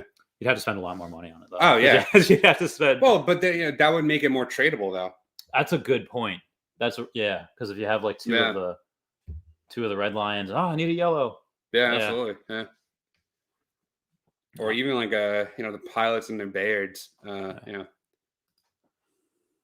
Oh, so that's the other thing. I guess when Hawkman comes out, people might get Hawkgirl more. Or John Stewart. Or John Stewart. Stewart. What people know. That's what people know now. That's true. That is because Hawkman was really only in Justice League for a couple episodes. Yeah. Yeah, but John Stewart. Because nobody remembers Super Friends. Yeah. Not like me. Yeah. I don't know. But I like John Stewart better than Hal Jordan because I grew up with John Stewart. I never liked Hal Jordan. He was always just like plain to me. It's like, yeah, that too. I'm a space guy. I play planes. He was in the Air Force. He knows I was in the Air Force.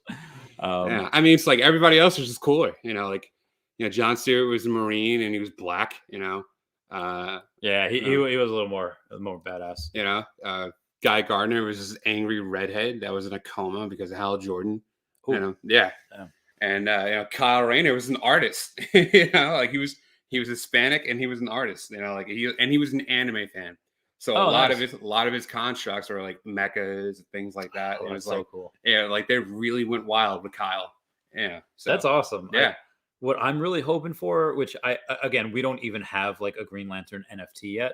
Yeah. But I'm really hoping for like Red Lantern, like Dexstar, because I love cats. Y'all know, and he hates cats. I don't hate cats. I just don't understand why I would have a cat. Like, I don't like myself a lot of times, but like, but I wouldn't like. I would love to have land and like have cats outdoors to hunt, but I'm not gonna bring them inside my house. But it gets cold outside sometimes. Okay, It's cold. Okay, they need to be warm.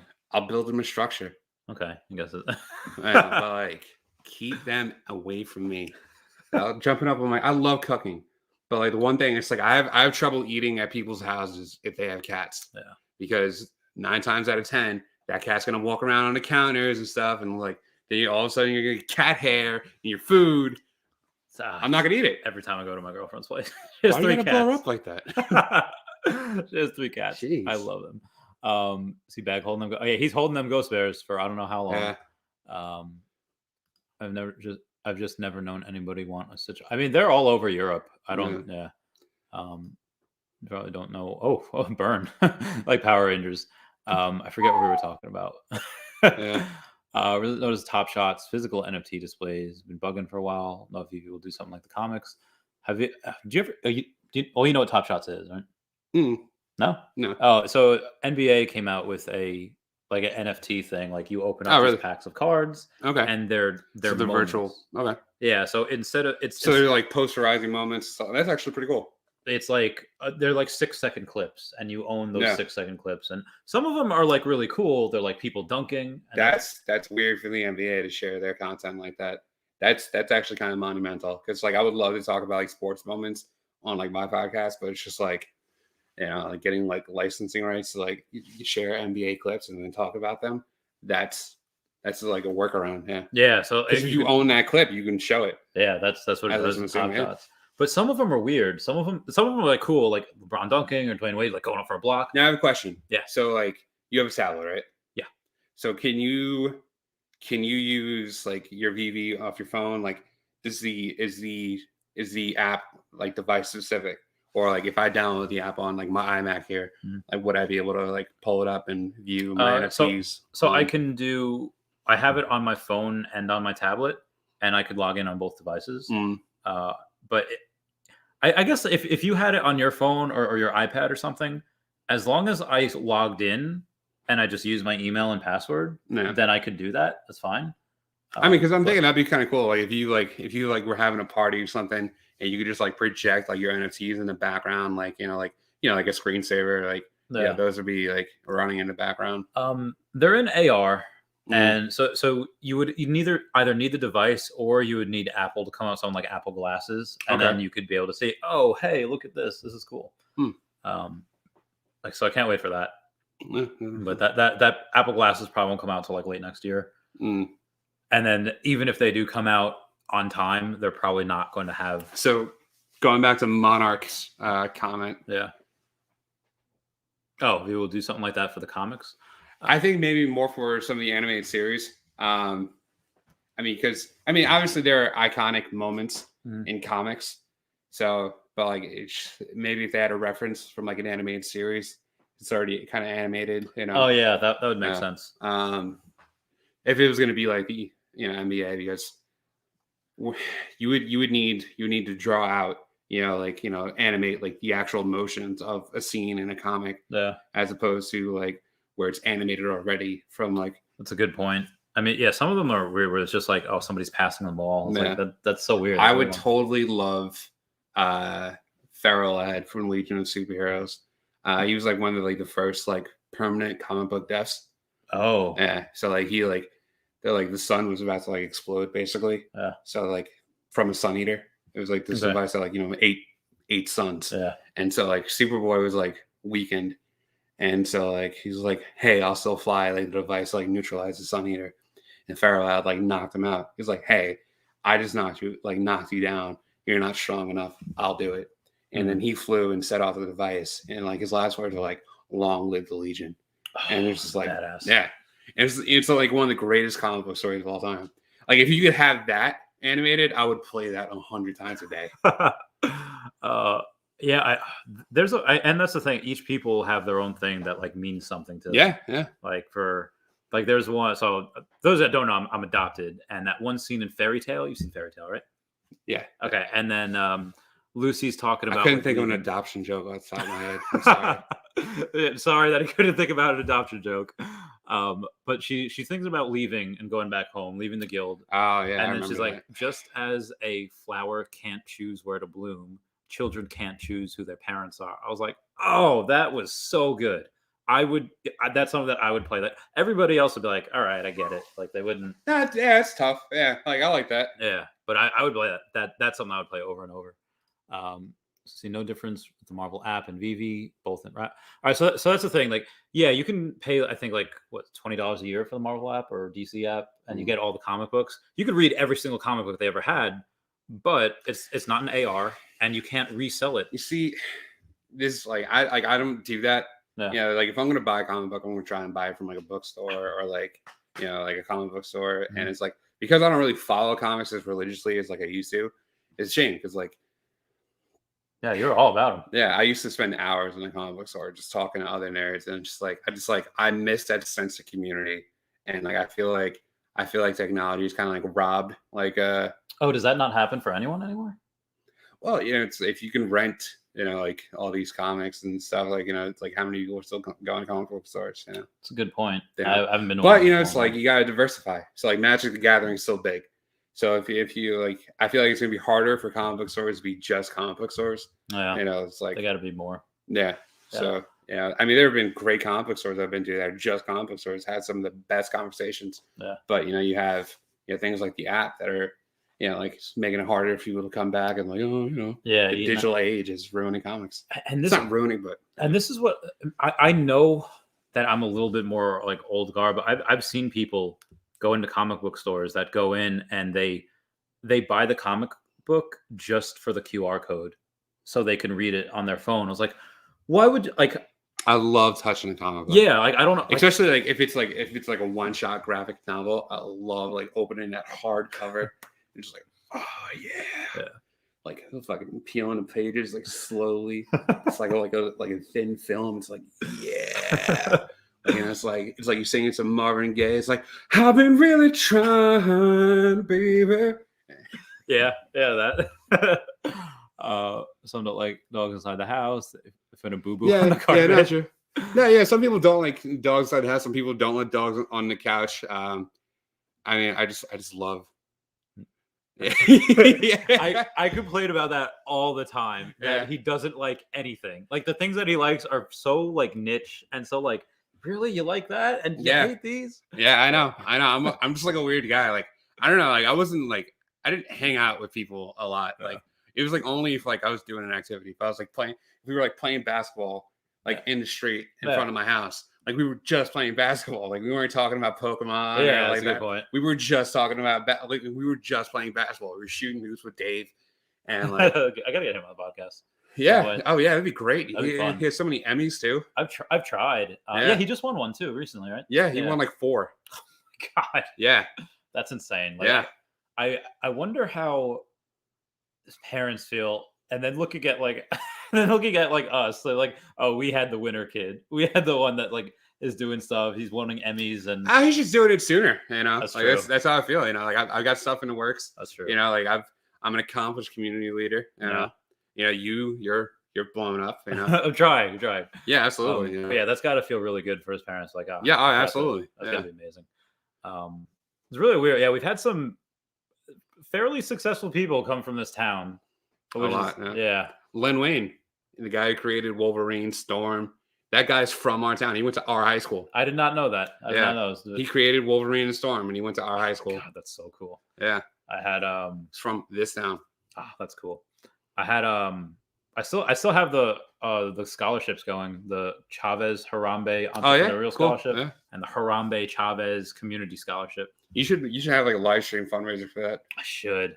Yeah, because Yeah. right now it's like Dude, $1,000. see if you can invite like one of your past recipients on. So there's this really weird thing the last few years where I would have loved to like present and meet them, but because of the Rona, they're like, oh no, you can't meet them. You can't like I don't. So I mean, yeah, it makes sense, because kids couldn't be vaccinated, Like oh kids yeah, that's a good point. Yeah, it's a major health concern for it's a liability risk. I get it. Yeah.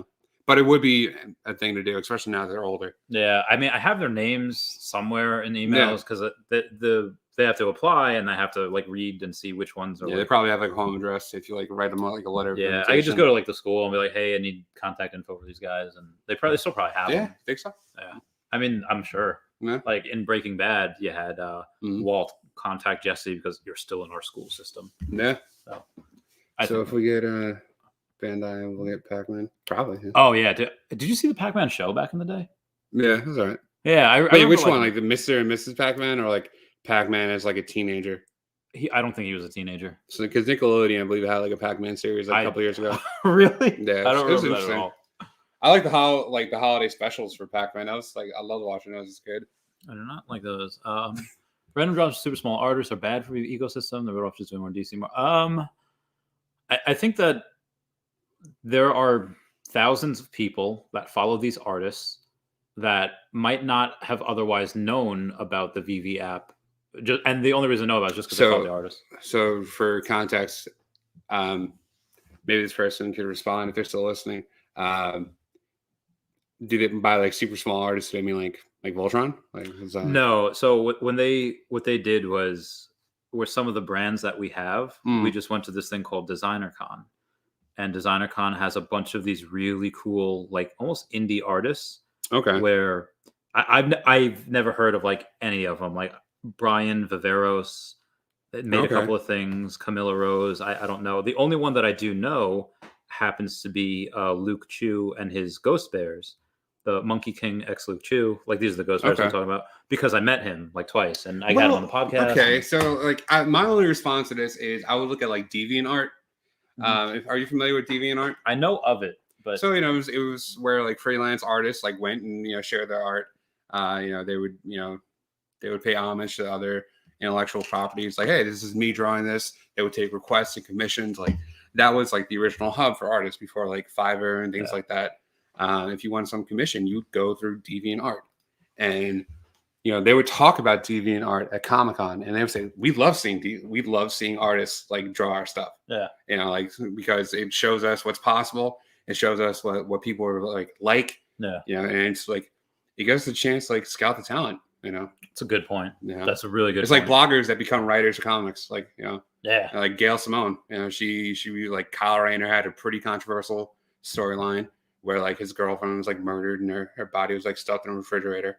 Oh. And like Gail Simone, like, it's like, hey, it's just like enough of that. Like, like, why do you always have to like use like, women in comics, like have something brutal happen to them to advance the male character? Oh yeah. And it's like, it was a worthy critique. Yeah, that's a fair point. And then DC gave her a job.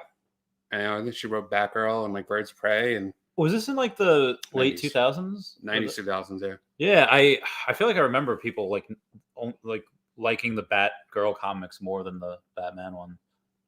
Like, I don't know if it was around that same time. I mean, it's easy to hate Batman, right?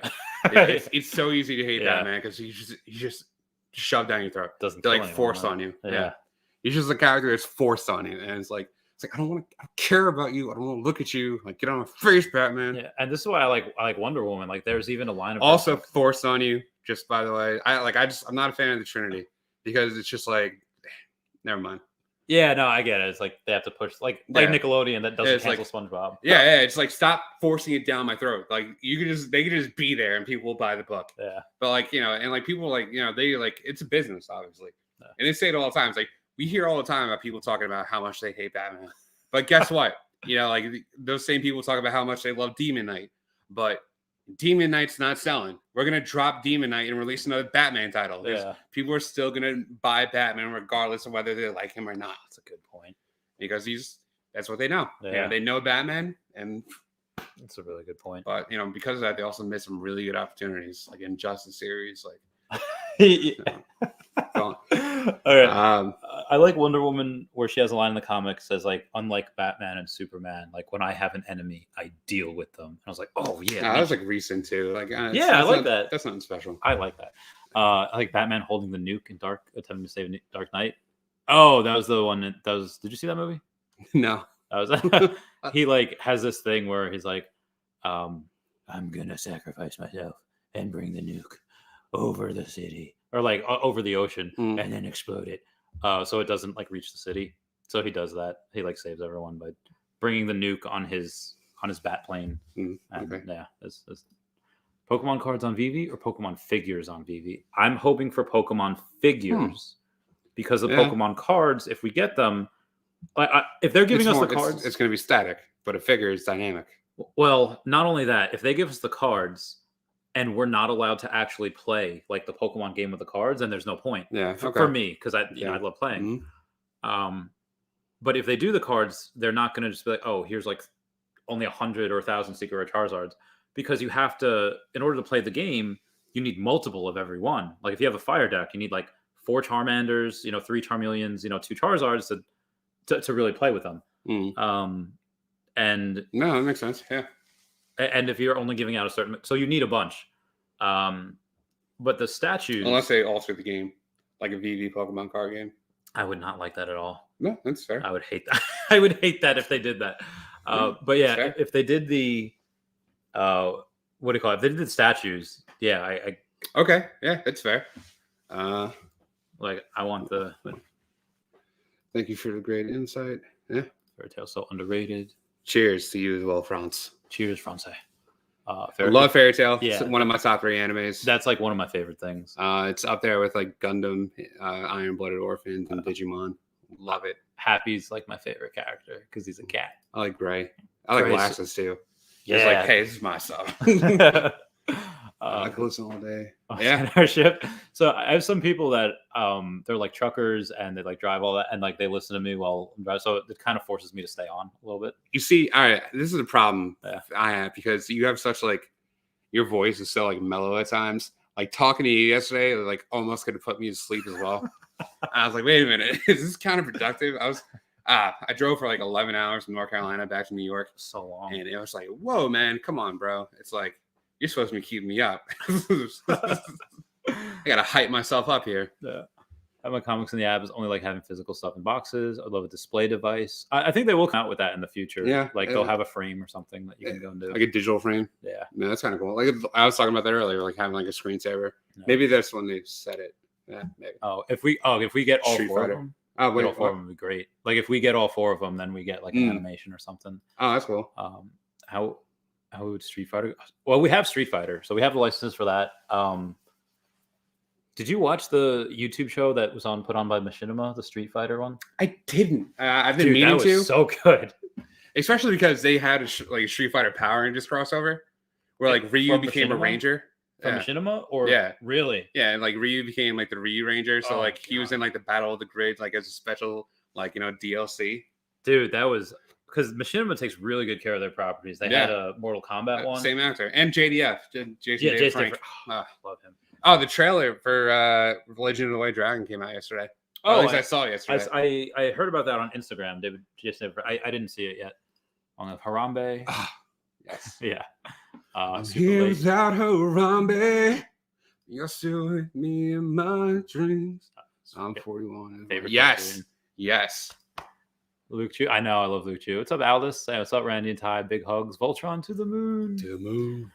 It's a special feature in Veve about to display all on comics. They'll do that in probably Showroom 3.0. Right now in the showrooms, you can't show off your comics. Like you can still view them in AR and you can still view them wherever, but you're not allowed to show your comics in the room yet. That's Veve collectibles. Yeah, he's tall. He's a tall man. Oh god, I like lose height when I'm. Yeah. That's him in full height. Yeah. Invest in Veve collectibles. Omi, you can only choose one. Yeah, I guess. I mean, I don't know which one's going to moon harder. I don't know what that means. And you guys had better TV than us in Sydney. Rip in Australia. I don't know what they had in Australia. Like, well, they probably still had Pokemon. They probably still had Yeah, I mean, they had the worldwide stuff. I don't know how anime was, and Oh yeah, I don't know what what they had at Tsunami. Yeah, Tsunami was great. A lot of stuff we have is Tsunami. Late night, Outlaw Star, Cowboy Bebop. I also had Tom, the little like dude that's like, "Hey man, I'm gonna review some video games." So you gotta go back up. This one? Well, he said, I mean, which one would you choose? Go back to what he said. Oh, or Omi. I mean, most of my. I mean, Omi's money. Like I mean, they're both money. Yeah. I mean, most of my net worth is in Omi, just because I think that eventually that. I think starting off like Veve, because you could flip it. You can't with Omi, it's more reliant on the market. Yeah, Omi you have they're both market reliant, but. Yeah, but Omi, like you just have to buy and hold, and it's not fun. But if you have collectibles, it's a lot more fun. Yeah. So if you have enough Omi and just want to have fun, go to the collectibles. Especially you're like an Omi mogul. Omi like a Omi Veve, like a mogul. Like you're like a mogul of Omi. Oh yeah. Okay. Like you're an Omegle. Isn't that a site where it's like Omegle? That was a site where it was like, what was that one site? Like Chat Roulette. Oh no! Yeah, Omegle is a site just like that. It's something like that, but it wasn't that. I swear. Yeah, I think they'll do something like that for the comments. We can get the community to bring it up. They did bring it up in the AMA yesterday and asked me anything, and they said probably the next one. So they're working on it.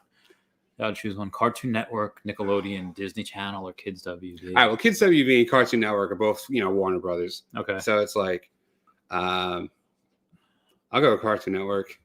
Ed, Edd n Eddy, Cow and Chicken, Johnny Bravo, Ben 10, Young Justice. That's true. Justice League, Oh yeah, that's a good point. I mean, Nickelodeon was.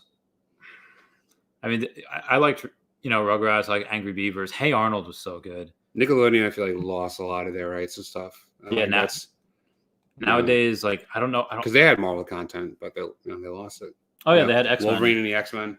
They're coming out with a new X-Men. Like it was almost like a reboot of the '90s. Like they're coming out with a new sequel. Are you not excited about it? No. Why are you not excited? Okay, wait. Because I feel like it's gonna be stupid. They're gonna try too hard to make it more modern, and it's like, hey man, still the '90s. Like keep the '90s tone. It's like, so it's like they released this comic, sequel comic, like fairly recently of the '90s X-Men. It was pretty cool because basically the end of it was that everybody in the world became a mutant. Okay. Yeah. Interesting. And I'm like, oh. Kind of like a My Hero thing where 80% of the people have quirks. Yeah, it's like everybody became a mutant. So even Spider-Man became a mutant. But like, that was already like part mutant, Well, yeah, but it was like, I'm like, oh, that's so cool. I wish you see, because like the only place to go there, like, hey, everybody's a mutant. Nobody can hate mutants anymore. It's like, I mean, you still have some self-hatred. Yeah. It's like, what's the next step now that everybody in humanity has powers? Yeah. Space, like colonizing, different worlds based on your power set. Like, hey, we're all really hot. Let's go to a cold, like a really hot world or a cold world. Yeah. Oh, that could be interesting. Yeah. But Disney Channel, I liked Lizzie McGuire. I like Hannah Montana. But as far as cartoons, I really only like Gravity Falls. Lizzie McGuire. I'm trying to think of her real name. Hilary Duff. Oh, she's so beautiful. She is beautiful. She's still great. She's still great looking. My sister used to tease me all the time for having a crush on her. I was like, well, yeah, it's like, yeah, this is great. That was she wasn't my first childhood crush. It was either the pink Power Ranger or Kimberly or Sailor Moon. That was like, those are my two gals. Sailor Moon. Yeah. No. I don't know, when you're like 5 years old and it's like, hey, it's a pretty girl. Yeah, she sucked. Looking back on it now, yeah, she's pretty like derpy, and it's like, oh my god, I have a test to study for. I'm just, I Sailor Venus is cool, but I like the lesson they gave. Yeah, I like the lesson they gave at each. Well, let's look at this one first. Do you recommend keeping Omi and Trust Wallet? Trust Wallet, just because Bit4X. Bit4X, like God forbid Bit4X gets hacked. Yeah, like God forbid they have this, and then you lose your stuff. You want to go secure and tested. Yeah, so I mean, eventually we'll be able to move our stuff onto an exchange anyway if you want. So you can do that. But for right now, I only have mine in Trust Wallets. Yeah. How much Gundam? I think Gundam's coming. I would love that. I would love it too. Who owns Gundam? I don't know.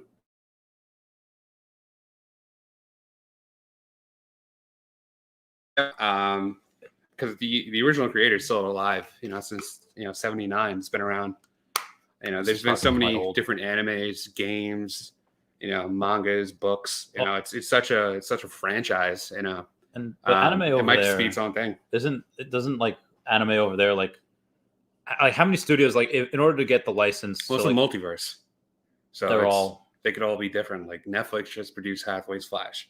Okay. Yeah, so it's like it could all be different. But I just think but because there's so many different platforms for Gundam, I think it'd be easier. In fact, like there are games where they have all the Gundams available, and that's what I like about Veve, where people that we weren't able to have, like Superman next to Iron Man, and now we do, and now so they're coming out with the Metaverse. They're going to have that.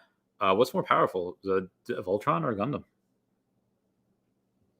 There was a death battle between Voltron and the Power Ranger Megazord. Yeah, Megazord. I didn't see it. I don't like watching the death battles. I think the Voltron won that because they go really deep in their research. Yeah, I think Voltron would win it. I think he did win, and I was a little upset by that because I like Power Rangers. They're going to give the nod to whoever came first, though. That's just always going to happen. No, like they've done different ones. Like I guess like they had Spider-Man beat Batman because one, Spider-Man's a lot stronger, and two, Spider-Man has Spidey sense. Batman can't like sneak up on him because he's got the Spidey sense. Yeah, that's a good point. Remember Mighty Max? I don't. Yeah, that was he was in the baby Looney Tunes. He was called I thought it was called Money Max, but he was in the baby Looney Tunes thing. Let's pull it up. Yeah. Oh, Tiny Toons? Tiny Toons. Yeah. I think that's what he's talking about. Yeah. So he said Mighty Max, but I could have sworn his name was Money Max. But yeah, like in one episode he had a plane and he was flying it, but he was like Pac-Man. Oh, I don't remember this at all. No. Oh, that is not what I was referring to. Let me darken it. Yeah, I gotta darken it. Yeah. That's dummy. Yeah, I don't know what that. Huh. I'm not familiar with that at all. Oh, dude. Another DC property. The Hannah-Barbera verse. Oh. Have you watched Scoob? No. They did the larger world of the Hanna-Barbera verse. I'm thinking Smurfs. I'm thinking Jetsons, Flintstones. Jetsons were in it. Flintstones were in the movie. Captain Caveman, from the Flintstones, were in the movie. If you think about it, Hanna-Barbera has their own superheroes. Yeah. They can be their own. Space Ghost? Space Ghost. Oh, I freaking love Space Ghost. This is another imprint of Warner Brothers. Yeah. They have two. I would love. They were in Space Jam too. I think all of these guys. Probably, yeah. I would totally love to see I documented a superhero team for Hanna-Barbera because they had Hanna-Barbera and Justice League crossover. Oh, okay. So you had Martian Manhunter with Marvin the Martian. Oh, that's so badass. So it was a black Martian, and Martian Manhunter is oh, cool, another of my kind. And then he just realized how insane Marvin the Martian was. Oh my god, I have to stop this madman. And Marvin the Martian was yeah, I got all these destructive weapons, and was and then Martian Manhunter has super strength and he could shift and read minds, and he's hey, I don't have that. That's not fair. So I love. Oh yeah, absolutely. Well, I mean, I don't know if these are. It depends on which ones you have, because you had some recent ones Legend of Korra and Young Justice. I'm always gonna like more. Young Justice is my favorite DC imprint, animated universe wise. Yeah. Current season, not so. I remember I was at San Diego Comic-Con one year, and you was bro, if you can get into the Young Justice panel, let me know. And I couldn't. Yeah, I tried, but there was you had to get over there. It was all right, tried my best, but yeah, there was too many people on there. I was oh damn. I'd have fought somebody for that panel. But I each has their own. Again, I love the Hey Arnold stuff, and I love the '90s Batman and all that. But there's some stuff nowadays that you just couldn't do back in the day. It's just different. Yeah, and stuff back in the day that you can't do now. Yeah. PB&J Otter was the best. Oh, yeah. I don't remember that PBS, one. I think that was. It was cute. My sister liked that more than I did. I want to drive a mech around. Yeah, dude, driving these things would be great. I can't wait for it. Yeah. Oh, Yogi Bear, is he Hanna-Barbera also? Yeah. Oh, nice. All right. So like one thing, I think you asked me if Gundam could beat Voltron. Yeah. I'm not sure. Because like a Gundam's, it's fueled by like nuclear power. Okay. But like I think there's more like a cosmic element to Voltron. I think cosmic beats like nuclear. Yeah, nuclear has plus limits. one pilot. Yeah. That's a good point. Well, I mean, with one pilot, I feel like, yes, the leader of Voltron's got to give the orders, but there's a delay between when they give the orders and what happens. Yeah. And plus, like Gundams get torn apart. Like, there are parts that are being replaced and stuff like that. Like, Yeah. but like Voltron's much more durable. That's a good point because they can choose to detach. I would love to see like if there were like Voltron crossovers, like more like who would pilot like what, like Rick and Morty, like who would pilot like what line. Oh yeah. So like if it was like a crossover with like Gundam, like the 5 like Gundam Wing, like which Gundam Wing pilot would pilot which line. Yeah. Like Duo, Maxwell will probably pilot the Red Line, and it's interesting actually. Did your sister ever collect Garbage Pail Kids? No, I never did. I think my cousins did. Yeah, not me. Apparently they were huge. Apparently they were insanely huge. I did not. Yeah, I used to believe in Earth 2. Yeah, Earth 100. We were just talking about that for a while. Like I still put money in every week. That's really? Yeah. Oh, well, yeah. So got to build up Chavez-topia. Link down below to the Chavez-topia. What's up, J-Man? Can you attack Chavez-topia? Yeah, I'm just wondering. There will be a warring world in there. Oh, sweet. Why I chose Antarctica was because it's natural resources surrounded by ocean. Like so you can see them coming. We have like a giant. Yeah, it's harder for them to get through the ice. Yeah. So it's very, very well thought out. We're not right on the ocean. We're a little bit behind it. So you have to go on land and we'll be able to see people coming. Yeah. So that's cool. Very you can probably get maybe biodomes. They're gonna have like 16 different biodomes, and you're gonna be able. So I can terraform all of my Megacity if I wanted to. Oh, okay. But I'll terraform part of it to be like a beach, some be like a volcano, whatever. Just so we can get the resources from those different biodomes. Are you gonna make like an anti-Santa?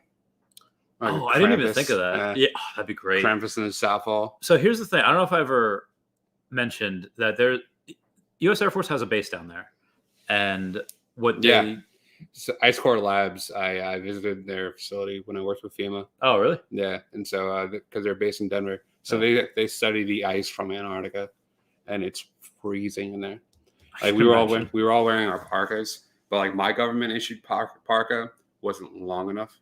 Oh, so it only went up to like here on you? Yeah, it only went up to like here. Oh no! Did you have gloves on? No. Oh, you must. So like I was sticking my hands in my pockets, but the pockets wasn't deep enough. Oh no! I was freezing. I was like, no, get me out of here. And it was so loud, I couldn't hear what they were saying. Oh, so I was stone faced, just like, get me out of here. This is so angry. Get me out of here. Oh man, I probably have a photo of that. But yeah, so I had a buddy of mine that was stationed down there like years ago, and he'd said that they have a rule that there's a perimeter, around Antarctica, around the base, and you can't leave that perimeter. And he said most likely it's because stupid airmen back in the day would like go exploring, not come back. So that was the rule. But there's a very small chance that there's something out there, that there's a monster, or some people think like Hollow Earth or like Flat Earth. It's like, whatever. I don't know. I've never been down there, but there's a chance that there's something like supernatural. There's something like that's not. I believe that. That's not stupidity. We got Peter Hoy saying Garbage Pail Kids crazy old. Yes, I did. Sorry, Pete. What's up, Cloud Shack? How's it going? Y'all heard about Daily Bugle giving out special edition newspapers about Spider-Man No Way Home? The floor is at $80. Oh, that's kind of cool. Yeah. I did not hear about that. That's awesome. Yeah, I mean, I don't support that movie, but yeah, it's kind of cool. How do you know? It's not out yet. I don't support it. You're gonna probably have Andrew Garfield and Tobey Maguire in it. It's okay. So that's us at Ice Core Labs, and as you can see, I'm not happy. You are not having a good time. Yeah. Everybody else is bright and just like used to the environment. I was like, let's see if it'll show up here. If you can see my face when I still had an afro, I am not having it. Well, that wasn't like your whole. You've had an afro where it was like. I had 2 feet. Yeah, this is when I was like losing like, like where like I wasn't really well, like, I just given up on like Rogaine because I found out it wasn't on as effective for men who are, black minorities. Yeah. yeah. So out of the ones that are out of the small ones that I've shown you, what's your favorite Veve NFT? I mean, I'm kind of impartial. So. Okay, yeah, he doesn't. Like, no, I mean, I'm kind of impartial to like Voltron. It's, like, it's not out yet, but it's like I love Voltron. It's like it's like it's up there. It's like it's Voltron, Fairy Tail, Gundam, Iron Blooded Orphans, Digimon, and like another one I'm not going to share. Okay, because it's like it's so ridiculous. But what was the other one that you were? High School DxD. So it's like it's like one where they're like in like a ghost school. No. Okay. No. So it's a kid who like goes on his first date and is murdered by his date. Damn. But like it turns out she was a fallen angel that like wanted his like secret power. Okay. But he's like revived by a devil and like becomes her servant. Oh. But then he finds out like devils can have like harems. So like his motivation is like breast. So like and his special power ended up being like an ancient dragon. Okay. And so like he becomes famous in like the underworld and like all the devil kids look out to him as a titty dragon. It's ridiculous. This sounds ridiculous. It's so amazing though because it explores all the mythologies. Okay. And I'm a mythology so like all the fallen angels, like the four horsemen of the apocalypse. Well, not the four, but like it explores like Norse mythology. Like another one of the servants, like the devils, one of his fellow servants is a Valkyrie. Okay. Yeah, from Norse mythology. It's some Greek mythology. It's pretty great. Hindu. So yeah, that's his favorite one currently is Voltron. Not out yet, but that's not out. Yeah, that's his sorry, favorite. It's a cop out. But is Power Rangers out yet? Not yet. Not yet. Dude, all right. So it's like Mighty Morphin's obviously going to be the first one because that's the first Super Sentai they adopted. Yeah. Adapted rather. So one that the most popular is going to be Tommy. The Green Ranger. Yeah, of the course. Green Ranger. Yeah, it's got to be. Green. But there's one to follow would be Red Ranger with the dragon shield with Tommy's like gold shield. Yeah, I remember. But there's also an episode where Tommy temporarily gave his shield to Zach. Really? Yeah. So the Black Ranger had it, but so there's a Funko Pop of Jason with the gold shield, and I want to get that as a present for my buddy Ziggy. Yeah. If you're watching this, sorry, your Christmas present is gonna be. But like I've been searching for one. Like I've been like queued in because I would love for one like of the Black Ranger with the dragon shield to come out because I would totally get that some week. Yeah. And then I obviously have like the Tommy one in my room. Yeah. So I would love that. Like just like it's a set of 3 of those. Yeah, I like that one. Again, obviously that'll probably be the first one. Yeah. There's probably going to be the strongest Megazord. Oh man. Megazord, go. I hope they have the flute. I would totally get that if it played. So the strongest Megazord, like it's tough. There's there's just so many Power Ranger lore. Like there's the one where you could become like Megaforce, or it's like you could become like any Ranger like throughout history. In the comics, they had like amalgam Zords. Yeah. So like it was like different Zords from like different like timelines and stuff like came together and combined into like one giant Zord. So what they might do and, like, took on Veve took on the universe. That's kind of cool. In the Marvel Mighties ones, they have a bunch of Captain Americas, but the ultra rare is Red Skull. So do you think that if they do Power Rangers, they have the Lord 5 Zed. or 6? Yeah, Zed or Rita. Yeah. Or they have Goldar. Oh, Goldar, badass. Does like Veve have licensing rights to like introduce their own iterations of characters, like their own design of like a character? Yes and like no. A Veve exclusive. Like, hey, this is like the Veve Ranger. Like his color is purple. Not about that. Like so they were given like Elsa. Like here's the design. You have to make this design. Okay. But for the Spider-Man, like the Secret Rares, like that's from their own design. Like that's from Veve's. It's not a. It doesn't look that different though. Yeah, no, it's like the PS4 Spider-Man design where it's like his symbol is white. I love that design because it's red, white, and blue. Yeah, Captain America. Black. Simpson Land want to build Zoland next door. It'll be a theme park for the ladies. Okay, all right. Where is that one? Yeah. Okay. Yeah. All right. That's dope. Milham's laughing. Yeah, I don't know. Yeah, I was talking about that one. We already went over the. That so and I told you about Recur. That's just their those JPEGs on Crash for 12 Days of Christmas. So they're doing this thing, the 12 Days of Christmas, where on the 13th they're going to start to. I think they're going to do one drop a day. Okay. I don't know what they're going to be. If they're going to be for existing licenses like we already have, like maybe like Adventure Time, Powerpuff Girls, whatever, or it's going to be something completely different. Okay. Yeah. They did announce Labyrinth and all the Jim Henson stuff, so they're going to have all of like the Sesame Street, all the Muppets and all that. So I don't know when that'll happen. But That's pretty cool. You're mentioning Digimon. Yeah. He likes Digimon more than Pokemon. Okay. There's like a reason like I love Digimon, and this might sound pathetic, but it was like Digimon. Everybody had their own Digimon that was theirs. You know, there was no like Ash and his rival both having Pikachu. Yeah, and things Ash like and that. Richie both have it. Yeah, so it was very special, the bond between a Digidestin and their Digimon. And that's why I like Voltron too, because each line has that one partnership with one person. So it was like, for me, it was like I had a lot of trouble like making friends. Like, you know, it was tough. You know, I wasn't like a social butterfly like this guy. Like, I was very like anal retentive. Like, things would be a particular way, and it's just like, but it's still like I wanted to be friends with people. Mm-hmm. So like I spent a lot of my life like drafting, you know, people who I thought were cool. Like, I would like to be friends with. Was I on a spreadsheet?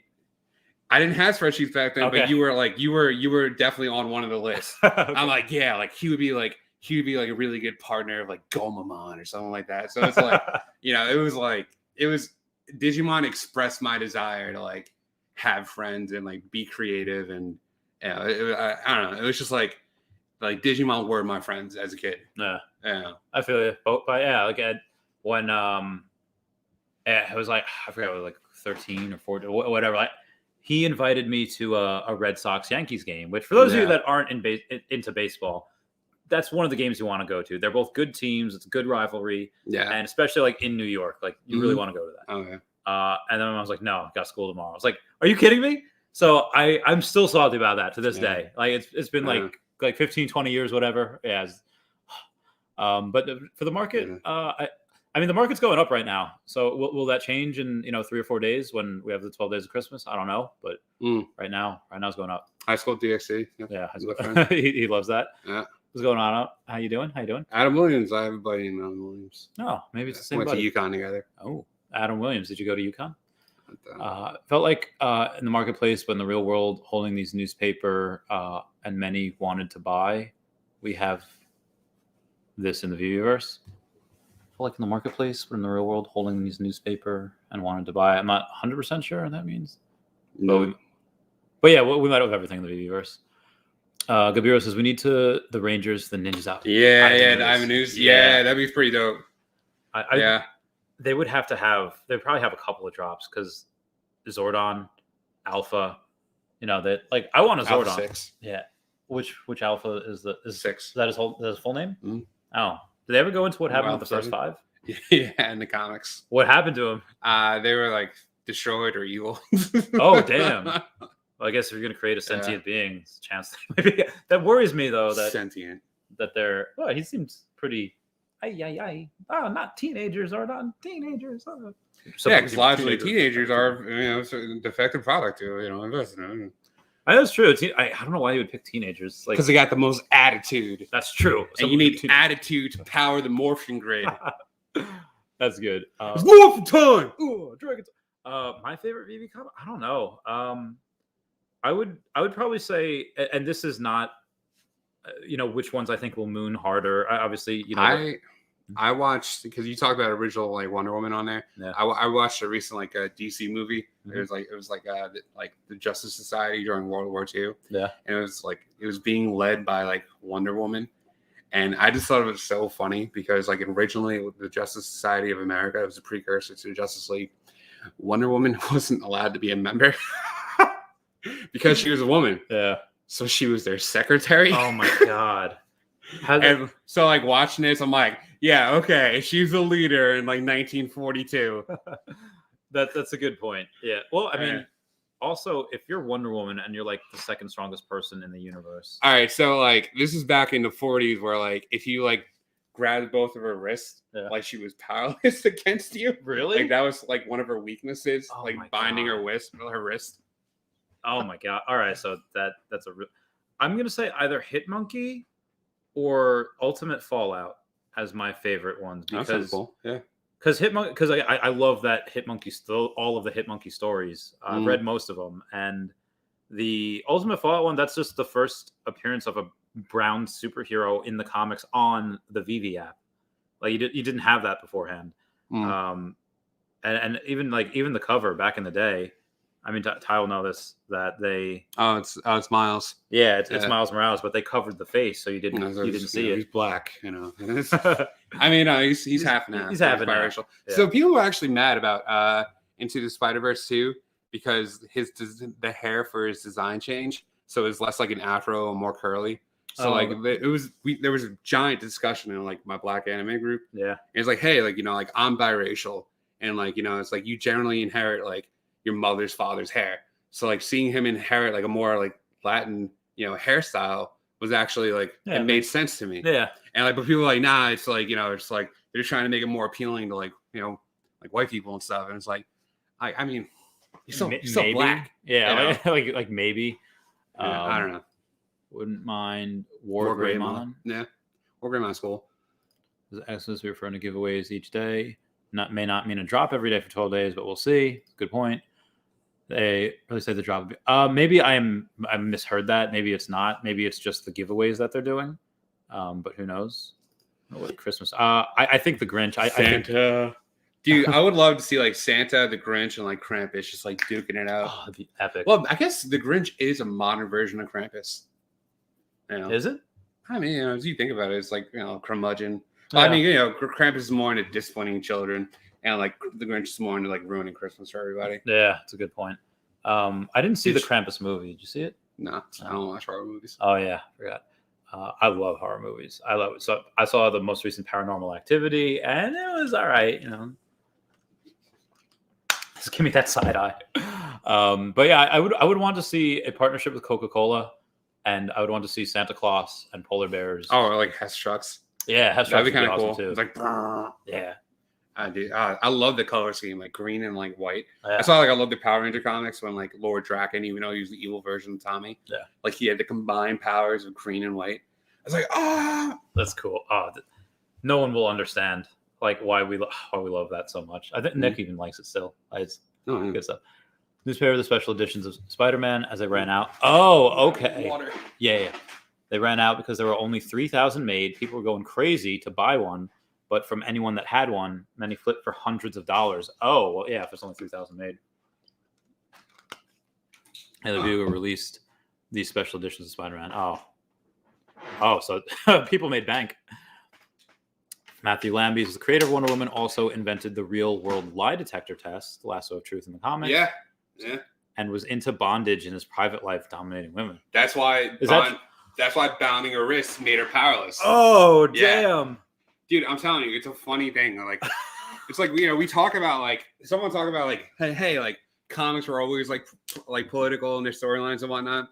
And without even like mentioning anything like that, there are also a lot of times that comics like got it wrong and like they tried like really hard and it just fell flat. What were some of those times? Lois Lane wanted to know what it was like to be a black woman. So she had Superman change her pigmentation so she was black for a day. And so she had to experience life as a black woman. So she did blackface. All right. What year was that? What was the... I don't know. It was Silver Age. So maybe 60s, 70s. Okay. Another one. How did they do with that story, though? How was it like... I mean, people are still pretty pissed off about it. You're talking like 40, 50 years later, I understand another what they were one. trying to do, though. Yeah, another one. Shadowcat, Kitty Pryde. Mm-hmm. A black guy called her a mutie. So she called him the N-word. In response, it's like, hey, what you did is the same as this. It's like you tried way too effing hard for that, and it just fell flat. Oh, no. I'm like, all right. Oh, no. So mutie, I would say the thing for mutant, like that's okay. Yeah, that was, oof. Oh, my God. And did they print that? Oh, no, they did.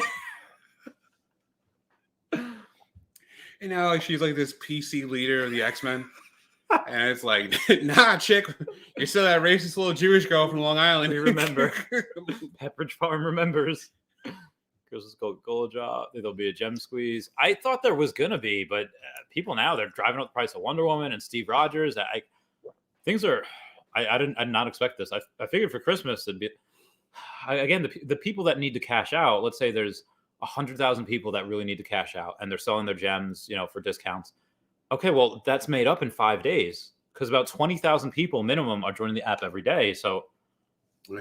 Yeah, it's ridiculous. I also think it's funny how like Steve Trevor brings Wonder Woman back to America, and like, hey, I know you're like ancient Greek or whatever, but here, wear American paraphernalia and like go fight for us and stuff. Oh, is that Wonder Woman too, or is that? That's the original Wonder Woman. Yeah, World War, yeah. Yeah. She's wearing like stars. That's a good point. Yeah. I mean, at the end of the day, like. They were still fighting. Like it didn't have to be for America. It could have been like for the French, or it could have been. Although the French, yeah, we'll leave that for another. We'll leave that for more adult podcasts. We'll leave that for Don't Say That. My podcast. You don't say that. Yeah, go. Don't say that. 2 exclamation points. That is Ty's podcast. Going live on VV Vision tonight. Oh, very good. Oh, Brendan Z. So Brendan Z has been like he's like a super fan. He comes on my stream and he chats, and he comes on other people's streams. But yeah, VV Vision. I guess we're gonna get a face reveal from Brendan Z. Cool. Be there or be square. I just might. I'll let y'all know. Yeah, it'd be funny because like Ziggy, his real name is Brendan, and like Brendan Z. If I find out like no, this guy lives in Cali. He lives in okay, California. all right, cool. That would be, dude. That'd be bananas. That'd be insane. I'm like, so you could like stay on my buddy's stream all night, but you can't respond to my texts. All right, cool, bro. A picture of Spidey's secret rare, and people were so curious. There was a teacher that had a Marvel group in her college and going to have her group get into it. Nice. That is pretty cool. Dude. That's actually a great idea. Like if you had a club, like you pulled your resources together, like hey, like so like we'll share the profits. Oh, yeah, that's actually a great idea. Yeah.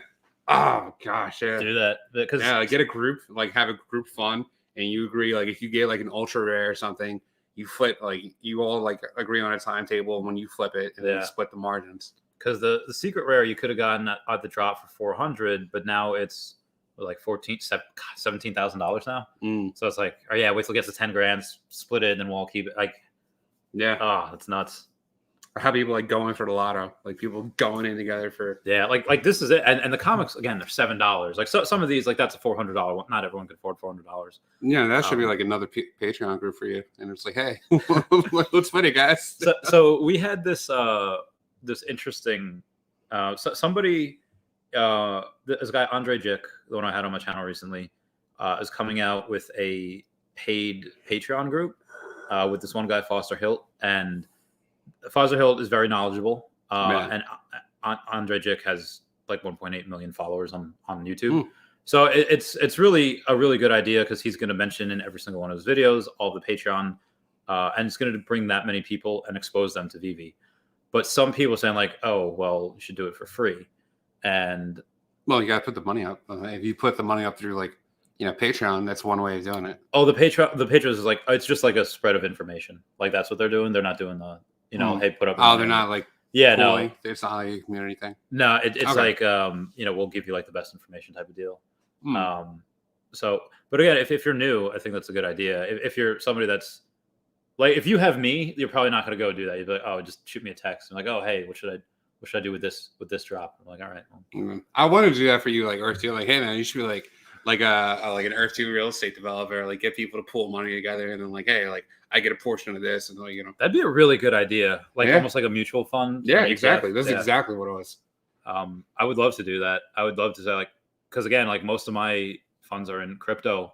Or it's in so if you had more disposable like income, it's like I would make so much money. I was gonna do this. You just have to keep track of what everybody puts in. Yeah, I was gonna do this with Pokemon cards. I'd be like, hey, if you want, I'll show you what's undervalued. I'll buy it for you. Just give me like a portion of the profits when you sell. Yeah.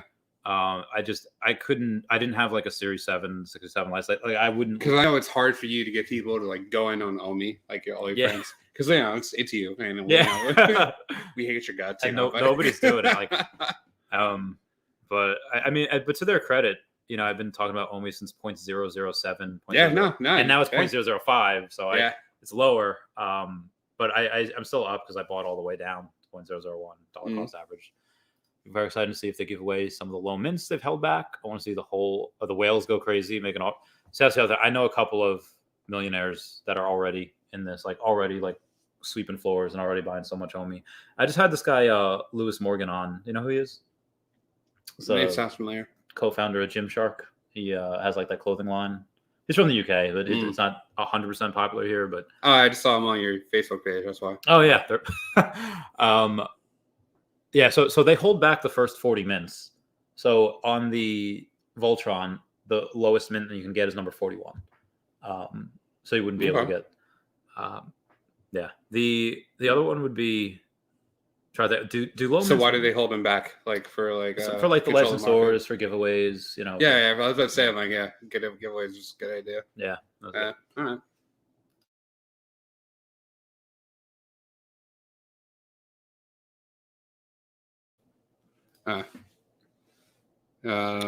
Well, I'll just read it. I was like a free advertisement and only need the Veve shirt to get a lot of people to sign up.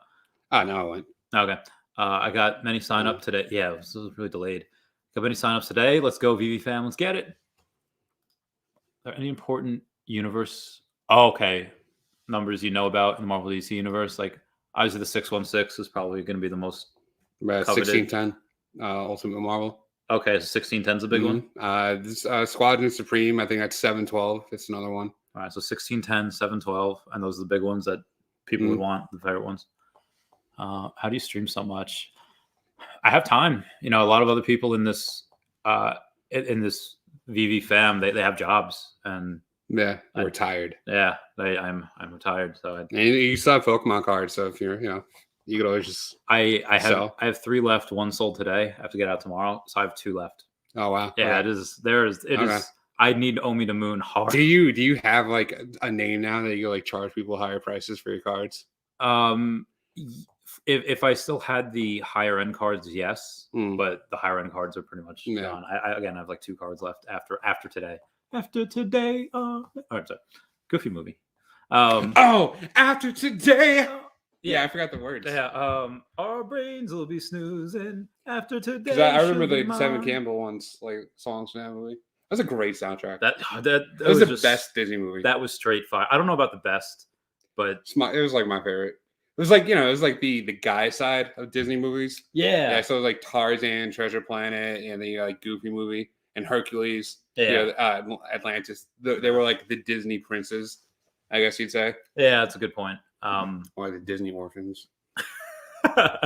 Well, most Disney people are, especially the princesses, because princesses like never have moms, and moms aren't a thing. Yeah, I don't know why. Even for the sons, even like I'm not gonna front. Like it's like, what do you do with a mom? You know, it's like, you know, it's like I have like the series I'm writing. Like all the moms are like gone. Really? Well, it's like so there's a character like. You know, it's there's one character like based on my mom, but then there's like a character based on me. Okay. So it's like my mom and I are very similar people. So it's like, well, I don't need 2 of the same person. Yeah. But like, I'm not going to kill off myself. Yeah. So yeah, my mom's been dead for a couple of years. That's kind of dark. I like in just like Superman's parents. I think. Well, I don't know. There's some moms that are.